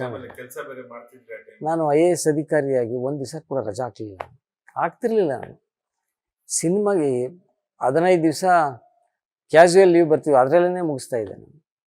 ನಾನೆಲ್ಲ ನೈಟ್ ಶೆಡ್ಯೂಲು ಮತ್ತು ಶನಿವಾರ ಭಾನುವಾರ ರಜಾ ದಿನಗಳಲ್ಲಿ ಮಾಡ್ತಾಯಿದ್ದೆ. ಆಯಿತಾ. ಆಮೇಲೆ ಟೈಮ್ ವೇಸ್ಟ್ ಮಾಡೋಕ್ಕೆ ನನಗಿಷ್ಟ ಇಲ್ಲ. ಬೇರೆ ಏನು ಪರವಾಗಿಲ್ಲ. ಯಾಕೆ ನಾನು ಬೇರೆಯವ್ರ ಪಿಕ್ಚರ್ ಮಾಡಿದಾಗಲೂ ಕೂಡ ನಾನು ಟೈಮ್ ನನ್ನದೇ ಕಾರ್ ತೊಗೊಂಡು ಹೋಗ್ತಿದ್ದೆ. ಟೈಮ್ ಸರಿಯಾಗಿ ಹೋಗ್ತಿದ್ದೆ, ಶೂಟಿಂಗ್ ಇರ್ತಿದೆ. ಅದು ನನ್ನ ಡಿಸಿಪ್ಲಿನ್ ಲೈಫ್. ಅದೇ ಆ ರೀತಿ ನನ್ನ ಡಿಸಿಪ್ಲಿನ್ ಇರೋದ್ರಿಂದನೇ ಆ ಶಿಸ್ತೇ ನಮ್ಮನ್ನು ಕಾಪಾಡ್ಕೊಂಡು ಬಂದಿರೋದು. ಹಾಗೆ ಈ ಪ್ರೊಡ್ಯೂಸರ್ಗೂ ಉಳಿಸ್ಬೇಕು, ಅದು ಡೈರೆಕ್ಟರ್ ಕೆಲಸ ಅಲ್ವಾ. ಹಾಗೆ ಎಸ್ ನಾರಾಯಣ್ ಅದರಲ್ಲಿ ಭಾಳ ಶಿಸ್ತು. ಎಲ್ಲರೂ ಅವ್ರವ್ರದ್ದೇ ಆದಂಥ ಎಕ್ಸ್ಪರ್ಟ್ ಇರ್ತಾರೆ, ಎಕ್ಸ್ಪರ್ಟೈಸು. ಆದರೆ ಟೈಮ್ ಫಾಲೋ ಮಾಡೋದ್ರಲ್ಲಿ ಎಸ್ ನಾರಾಯಣ ಇಷ್ಟ ಆಯ್ತು ನನಗೆ. ಸರ್, ನನಗೆ ಬರಬೇಕು ಯೋಚನೆ ಮಾಡ್ತಾ ಬರ್ತೀನಿ, ಏನು ಬೇರೆ ಹೇಳ್ಬೇಕು ಆಗಂತ ಅನ್ಕೊಂಡಿದ್ರೆ, ನೀವು ಬಂದ ಕಾಲದಲ್ಲಿ ಇದ್ದಂತ ಸ್ಮಾರ್ಟ್ ಹೀರೋಸ್ ಕುಮಾರ್ ಗೋವಿಂದ್, ರಾಮ್ ಕುಮಾರ್, ಸುನೀಲ್, ಮತ್ತೆ ಶಶಿಕುಮಾರ್, ಈ ತರದೆಲ್ಲ ಸ್ಮಾರ್ಟ್ ಹೀರೋ ಜಮಾನ ಅದು. ಆ ಜಮಾನದಲ್ಲಿ ಹೆಂಗೆ ಕೆಲಸ ಮತ್ತು ಸಿನಿಮಾ ಮಾಡಿ ಗೆದ್ದಿದ್ದು ಅಂತ? ಇಲ್ಲ, ಹಿಂದೆ ಇದು ಹೇಳಿದ್ನಲ್ಲ, ಹಿಂದೆ ಆ ರೀತಿ ಇತ್ತು. ಆಮೇಲೆ ಏನಾಯ್ತು, ಜನಗಳಿಗೆ ಇವಾಗ ಈಗ ನೋಡಿ ಯಾರ್ಯಾರೋ ಹೀರೋ ಆಗ್ತಾರೆ, ಅವ್ರು ಹೀರೋ ನೋಡಲ್ಲ. ಹೀರೋ ಸ್ವಲ್ಪ ತಕ್ಕ ಮಟ್ಟಿಗಿದ್ರೆ ಸಾಕು. ಆದರೆ ಕತೆ, ಅಭಿನಯ, ಸಾಂಗ್ಸು ಇವೆಲ್ಲ ವರ್ಕೌಟ್ ಆಗ್ತವೆ. ಈಗ ಚಾಕ್ಲೇಟ್ ಹೀರೋಗಳು ಸಕ್ಸಸ್ ರೇಟ್ ಕಡಿಮೆ ಆಗೋಯ್ತು ಅಲ್ವಾ. ತದ್ವ ಯಾರಿದ್ದಾರೆ ಈಗ? ನಮ್ಮ ಇವನಿಲ್ವಾ, ನಮ್ಮ ದುನಿಯಾ ವಿಜಯ್ ಏನಿದ್ದಾನೆ, ಅವ್ನು ಚಾಕ್ಲೇಟ್ ಹೀರೋನ? ಅವನೇ ನಮ್ಮ ಅಣ್ಣ ತಮ್ಮ, ಅವನು ನಮ್ಮ ಸಹೋದರ. ಅವನು ಎಂಥ ಸಕ್ಸಸ್ ಕೊಟ್ಟ ಅಲ್ವಾ. ಅದೇ ಇರೋದು. ಇವತ್ತು ಜನ ದುನಿಯಾ ವಿಜಯ್ ಅಂತಾರೆ, ಅವನು ಚಾಕ್ಲೇಟ್ ಚೆನ್ನಾಗಿದ್ದಾರೆ ಅವೆಲ್ಲ ನೋಡಲ್ಲ. ಒಳ್ಳೆ ಫೈಟ್ ಮಾಡ್ತಾರೆ ಅವರು, ಒಳ್ಳೆ ಇದು ಮಾಡಿ ಅದೆಲ್ಲ ಸಕ್ಸಸ್ ಆಗುತ್ತೆ. ನಾನು ಅವಾಗ ಆ ಕಾಲದಲ್ಲಿ ಈ ದಾಡಿ ಬಿಟ್ಕೊಂಡೆ. ಒಂದು IAS ಯಾಕೆ ತೊಂದರೆ, ನಾನು ಈಗ ಅದು ಫಂಡಮೆಂಟಲ್ ರೈಟು. ನಾನು ಪರ್ಮಿಷನ್ ತೊಗೊಂಡಿದ್ದೆ, ಮಾಡಿದೆ. ನಾನು ಪಾಪ್ಯುಲರ್ ಆದಮೇಲೆ ಕೆಲವು ಆಫೀಸರ್ಸು ಸಹಿಸ್ತೇನೆ ರೆಸ್ಟ್ರಿಕ್ಷನ್ ಹಾಕಿದ್ರು. ಸರ್ಕಾರಿ ಅಧಿಕಾರಿಗಳು ಸಿನಿಮಾ ನಟನೆ ಮಾಡಬಾರ್ದು. ನಾನು ಕೇರೇ ಮಾಡಿಲ್ಲ, ನಾನು ಮಾಡ್ತಾನೆ ಇದ್ದೆ. ಸರ್ವಿಸ್ ಮುಗಿಯೋವರೆಗೂ ನಾನು ನಟನೆ ಮಾಡ್ತಾಯಿದ್ದೆ. ಹೊಟ್ಟೆ ಉರಿ ನಮ್ಮ ಆಫೀಸರ್ಸ್ ಕೆಲವ್ರಿಗೆ ಇದ್ದಾರಲ್ಲ. ಯಾಕೆ ಹೊಟ್ಟೆ ಉರಿ ಅಂತ ಅಂದರೆ, ಪೇಪರ್ನಲ್ಲಿ ಈಗ ನಂದು ಬರ್ಡೇಗೆ ಫುಲ್ ಪೇಜ್ ಅಡ್ವರ್ಟೈಸ್ಮೆಂಟ್ ಕೊಡ್ತಿದ್ರು. ಯಾವ ಆಫೀಸರ್ ಹಾಕತ್ತಾರೆ? ಬರೋದಿಲ್ಲ. ಅವ್ರಿಗೆ ಬರ್ಡೇ ಅನ್ನೋದೇ ಗೊತ್ತಿರಲ್ಲ. ನನ್ನ ಬರ್ಡೇ ದಿವಸಲ್ಲಿ ಒಂದು 5,000 ಜನ ಇರ್ತಾರೆ ಮನೆಯಲ್ಲಿ. ಈಗಲೂ ಒಂದು 5,000 ಜನ ಆದರೂ ಬರ್ತಾರೆ, ಊಟ ಮಾಡ್ತಾರೆ ನನ್ನ ಜೊತೆ ಅಲ್ವಾ. ಅಷ್ಟೇ ಅಲ್ಲ, ಇವತ್ತು ನಾನು ಕರ್ನಾಟಕದಲ್ಲಿ ಎಲ್ಲೋದ್ರೂ ನನ್ನ ಜನ ಗುರ್ತಿಡಿತಾರೆ, ಬಿಕಾಸ್ ಆಫ್ ಫಿಲ್ಮ್ಸ್ ಅಲ್ವಾ. ಅದು ಬೇರೆ ಆಫೀಸರ್ಗಿಲ್ಲ. ಹಂಗೆ ಕೆಲವರು ಒಬ್ಬ ಚೀಫ್ ಸೆಕ್ರೆಟರಿ ಇದ್ದರು, ಅವ್ರಿಗೆ ಹೊಟ್ಟೆವ್ರಿ. ಅದಕ್ಕೆ ಅವರು ಸರ್ಕ್ಯುಲರ್ ಇಶ್ಯೂ ಮಾಡಿದ್ರು. ತಪ್ಪು, ರಾಂಗ್ ಸರ್ಕ್ಯುಲರ್ ಅದು. ನಾನು ಕೋರ್ಟ್ಗೆ ಹೋದೆ, ನಾನು ನಿಲ್ಲಿಸ್ಲೇ ಇಲ್ಲ, ಅದೇನು ಮಾಡ್ಕೊಳ್ರಿ ಅಂತ. ಇವಾಗ ನಮ್ಮ ಜೆ ಎಚ್ ಪಟೇಲ್ರಿದ್ದರು, ನನ್ನ ಕಂಡ್ರೆ ಭಾಳ ಪ್ರೀತಿ. ನನಗೆ ಒಂದ್ಸಾರಿ ಬಾಗಲಕೋಟೆಗೆ ಬಂದರು ಅವರು, CM ಆಗಿದ್ದಾಗ. ನಾನು ಅವಾಗ ಪ್ರತಿಭಟನೆ ಪಿಕ್ಚರು ನಂದು ಅಡ್ವರ್ಟೈಸ್ಮೆಂಟ್ ಅಂದರೆ ನಮ್ಮ ಥರ ಯಾರೂ ಮಾಡ್ತಿರಲಿಲ್ಲ. ಫ್ರಂಟ್ ಪೇಜ್ ಅಡ್ವರ್ಟೈಸ್ಮೆಂಟು, ಕನ್ನಡಪ್ರಭದಲ್ಲಿ ಫ್ರಂಟ್ ಪೇಜ್ ಇದು ಅಡ್ವರ್ಟೈಸ್ಮೆಂಟ್ ಕೊಟ್ಟಿದ್ವಿ. ನಾನು ಅಲ್ಲಿ ದೂರದಲ್ಲಿ ನಿಂತಿದ್ದೆ. ಜೆ ಎಚ್ ಪಟೇಲ್ರು ಕರೆದ್ರೆ ಬಾಯಿಲಿ ಅಂತಂದರು. ಏನು ಹುಡುಗಿನ ಹಂಗೆ ಹಿಡ್ಕೊಂಡು ನಿಂತಿದ್ಯಾ ನೀನು ಅಂತಂದರು. ಅಂದರೆ ಖುಷಿ ಪಡೋರು ಅವರು, ನನಗೆ ಎನ್ಕರೇಜ್ ಮಾಡೋರು. ಅದು ಆ ಥರ ಇರಬೇಕು, ಸ್ಪೋರ್ಟಿವ್ ಆಗಿ ತಗೋಬೇಕು. ನೀವು ಸರ್ವಿಸ್ ಅಲ್ಲಿ ಇದ್ದಾಗ ಕೇಳ್ಬೇಕಂತ ಅನ್ಕೊಂಡೆ. ತುಂಬಾ ಒಳ್ಳೊಳ್ಳೆ ವಿಷಯಗಳಿದೆ. ನೀವು ಸರ್ವಿಸ್ ಅಲ್ಲಿ ಇದ್ದಾಗ ನೀವು ಮೆಚ್ಚುವ ಅಥವಾ ನಿಮ್ಮ ಮನಸ್ಸಲ್ಲಿ ಇನ್ನೂ ಇರುವಂತ ನಾಯಕರು, ಲೀಡರ್ಸ್ ಯಾವ ಲೀಡರು ಅಂತೀರಿ? ನೀವು ಸರ್ವಿಸ್ ಅಲ್ಲಿ ಇದ್ದಾಗ ಇದ್ದಂತ ಮಂತ್ರಿಗಳು, ಮಿನಿಸ್ಟರ್, ಆತರ ಮರೆಯಲಾಗದ ವ್ಯಕ್ತಿ ಇದೆ ನಮಗೆ. ಜೆ ಎಚ್ ಪಟೇಲ್ ಬಗ್ಗೆ ತುಂಬ ಅಭಿಮಾನ ಇದೆ. ಆಮೇಲೆ ಈವನ್ ನಮ್ಮ SM ಕೃಷ್ಣವರು, ಅವರು ನಾನು DC ಆಗಿದ್ದಾಗ ನಾನು ಒಂದೇ ಸಾರಿ 5,000 ಮನೆ ಒಂದೇ ದಿವಸ ಇನಾಗ್ರೇಟ್ ಮಾಡಿಸ್ದೆ SM ಕೃಷ್ಣವ್ರ ಕೈಲಿ. ಭಾಳ ಖುಷಿಪಟ್ಟರು. ಅವ್ರು ಬಂದು ನೋಡಿ, ಯಾವುದೇ ಸರ್ಕಾರ ಬಂದರೂ ಇದಕ್ಕಿಂತ ಯಾರೂ ಕೆಲಸ ಮಾಡೋಕ್ಕಾಗಲ್ಲ ಅನ್ನೋ ಮಾತು ಹೇಳಿದ್ರು. ಅವರೇ ನನ್ನ ಕಮಿಷನರ್ ಆದಮೇಲೆ ಸೋಷಿಯಲ್ ವೆಲ್ಫೇರ್ಗೆ ಹಾಕಿದ್ರು. ನನ್ನ ಬಗ್ಗೆ ಭಾಳ ಪ್ರೀತಿ ತೋರಿಸಿದ್ರು. ಒಳ್ಳೆ ನಾಯಕರು ಅವರು, ಜೆ ಎಚ್ ಪಟೇಲ್ರು ಎಂಥ. ಆಮೇಲೆ ಈವನ್ ಧರ್ಮಸಿಂಗ್ ಅಷ್ಟೇ, ನಮ್ಮ ಕಂಡ್ರೆ ಭಾಳ ಪ್ರೀತಿ ತೋರಿಸಿದ್ರು. ಎಲ್ಲಕ್ಕಿಂತ ನನಗೆ ಇಷ್ಟವಾದ್ದು ಅಂತ ಹೇಳಿದ್ರೆ ನಮ್ಮ ಬಂಗಾರಪ್ಪನವರು ಭಾಳ ಪರಿಶಿಷ್ಟ ಜಾತಿ, ಪರಿಶಿಷ್ಟ ಪಂಗಡ, ಹಿಂದುಳಿದ ವರ್ಗದ ಬಗ್ಗೆ ಭಾಳ ಕಾಳಜಿ ಇದ್ದಂಥ ಒಬ್ಬ ನಾಯಕ. ನಾವು ಅವರ ಅಭಿಮಾನಿಗಳು. ಅವರು ಆಶ್ರಯ ಯೋಜನೆ ತಂದವರೇ ಅವರು. ಅವ್ರ ಕಾಲದಲ್ಲಿ ನಾನು ಬೆಂಗಳೂರಿನಲ್ಲಿ ಕಾರ್ಪೊರೇಷನ್ DC ಆಗಿದ್ದು, ನಾರಾಯಣಸ್ವಾಮಿ ಅಂತ ಒಬ್ಬರು ಮೇಯರ್ ಇದ್ದರು, ತುಂಬ ಒಳ್ಳೆಯವರು. ಅವ್ರಿಗೆ ಹೇಳಿದೆ ಒಂದು ಲೈನ್ ರೆಸಲ್ಯೂಷನ್ ಮಾಡಿಬಿಡೋಣ ಅಂತ. ಏನು ಅಂದರು, ಬೆಂಗಳೂರಿನಲ್ಲಿ ಯಾರ್ಯಾರು ಭಾಳ ವರ್ಷಗಳಿಂದ 10 ವರ್ಷದ ಮೇಲೆ, ಸುಮ್ಮನೆ 10 ವರ್ಷ ಅಂತ ಅಂದರೆ ಯಾರ್ಯಾರು ಕಾರ್ಪೊರೇಷನ್ ಜಾಗದಲ್ಲಿ ವಾಸವಾಗಿದ್ದಾರೆ ಅವ್ರಿಗೆಲ್ಲ ರೆಗ್ಯುಲೈಸ್ ಮಾಡ್ಬೋಣ ಅನ್ಸ್, ಹಕ್ಕುಪತ್ರ ಕೊಟ್ಬಿಡೋಣ ಅಂತ. ನನಗೆ ಆ್ಯಕ್ಚುಲಿ ಬಂಗಾರಪ್ಪನವ್ರು ಕರೆದಿಡೋರು, ಆಶ್ರಯ ಯೋಜನೆ ಸ್ಟಾರ್ಟ್ ಮಾಡಿದ್ದೀನಿ, ಏನಾದ್ರು ಮಾಡು ನೀವು ಅಂದರು. ನಾವು ಒಂದೇ ಸಾರಿ ಮಾಡಿ 40,000 ಜನಕ್ಕೆ ಹಕ್ಕುಪತ್ರ ಕೊಡಿಸ್ತೀವಿ. ಅವಾಗ ನಜೀರ್ ಅಹಮದ್ ಅಂತ ಮಿನಿಸ್ಟ್ರು, ನನಗೂ ಒಂಥರ ಕ್ಲೋಸು. ಅವರು ನಮಗೆ ಬ್ರದರ್ ಥರ ಇದ್ದರು ಅವರು. ಅವ್ರು ಹಿಂಗೆ ಮಾಡೋಣ ಅಂದರು. ಸೊ ಅವರು ನಾವು ಸೇರ್ಕೊಂಡು ಇಲ್ಲೇ ಶ್ರೀರಾಮ್ಪುರದಲ್ಲಿ ಒಂದೇ ದಿವಸ 25,000 ಜನ ಸೇರಿಸಿ ಒಂದು 10-15,000 ಜನಕ್ಕೆ ಹಕ್ಕುಪತ್ರ ಕೊಟ್ವಿ. ಆಮೇಲೆ ಮರ್ಪಿ ಟೌನಲ್ಲಿ ನಮ್ಮ ಜಾರ್ಜ್ ಅವರು ಕಾದಿಲ್ಲ, ಅವಾಗ ಕೊಡಿಸ್ತೀವಿ. ಇಲ್ಲಿ ಬಾಪೂಜಿ ನಗರ RPC ಲೇಔಟ್ನಲ್ಲಿ ಕೊಟ್ವಿ. ಆಶ್ರಯ ಯೋಜನೆಗೆ ತುಂಬ ಮಾಡಿದ್ವಿ ನಾವು. ಹಾಗಾಗಿ ಅದಕ್ಕೆ ನಾವೆಲ್ಲ ಪಾಪ್ಯುಲರು. ಅಂಥ ಲೀಡ್ರುಗಳು ಬಂಗಾರಪ್ಪ, ಧರ್ಮಸಿಂಗ್ ಮತ್ತು ಇವರು ಜೆ ಎಚ್ ಪಟೇಲ್ರಂತೂ ಮ್ಯಾಗ್ನಾನಿಮಸ್ಗೆ ಮತ್ತೊಂದು ಹೆಸರು ಅಂದರೆ ಜೆ ಎಚ್ ಪಟೇಲ್ ಅಂತ ಹೇಳ್ಬೇಕು. ತುಂಬ ಖುಷಿಯಾಗುತ್ತೆ, ಯಾಕೆಂದರೆ ಭಾಳ ದೊಡ್ಡ ಹೃದಯ. ಅಂಥ ದೊಡ್ಡ ಹೃದಯದವ್ರನ್ನ ನಾನು ನೋಡೋರು ಇರಬೇಕು. ಅವ್ರು ಯಾಕೆ ತುಂಬ ಇಷ್ಟವಾದ ಕ್ಯಾರೆಕ್ಟರ್ ಅಂತ ಹೇಳಿದ್ರೆ, ಅವರು ಭಾಳ ಜ್ಞಾನಿ, ಅವರು ತಿಳ್ಕೊಂಡಿದ್ದವರು. ನೀವು ನೋಡಿ, ಅಂಥವ್ರನ್ನ ನಾನು ಯಾವತ್ತೂ ಇದುವರೆಗೂ ನೋಡಿಲ್ಲ. ದುಃಖದಲ್ಲೂ ಒಂದೇ ಥರ ಇರ್ತಿದ್ರು, ಸಂತೋಷದಲ್ಲೂ ಒಂದೇ ಥರ ಇರ್ತಿದ್ರು.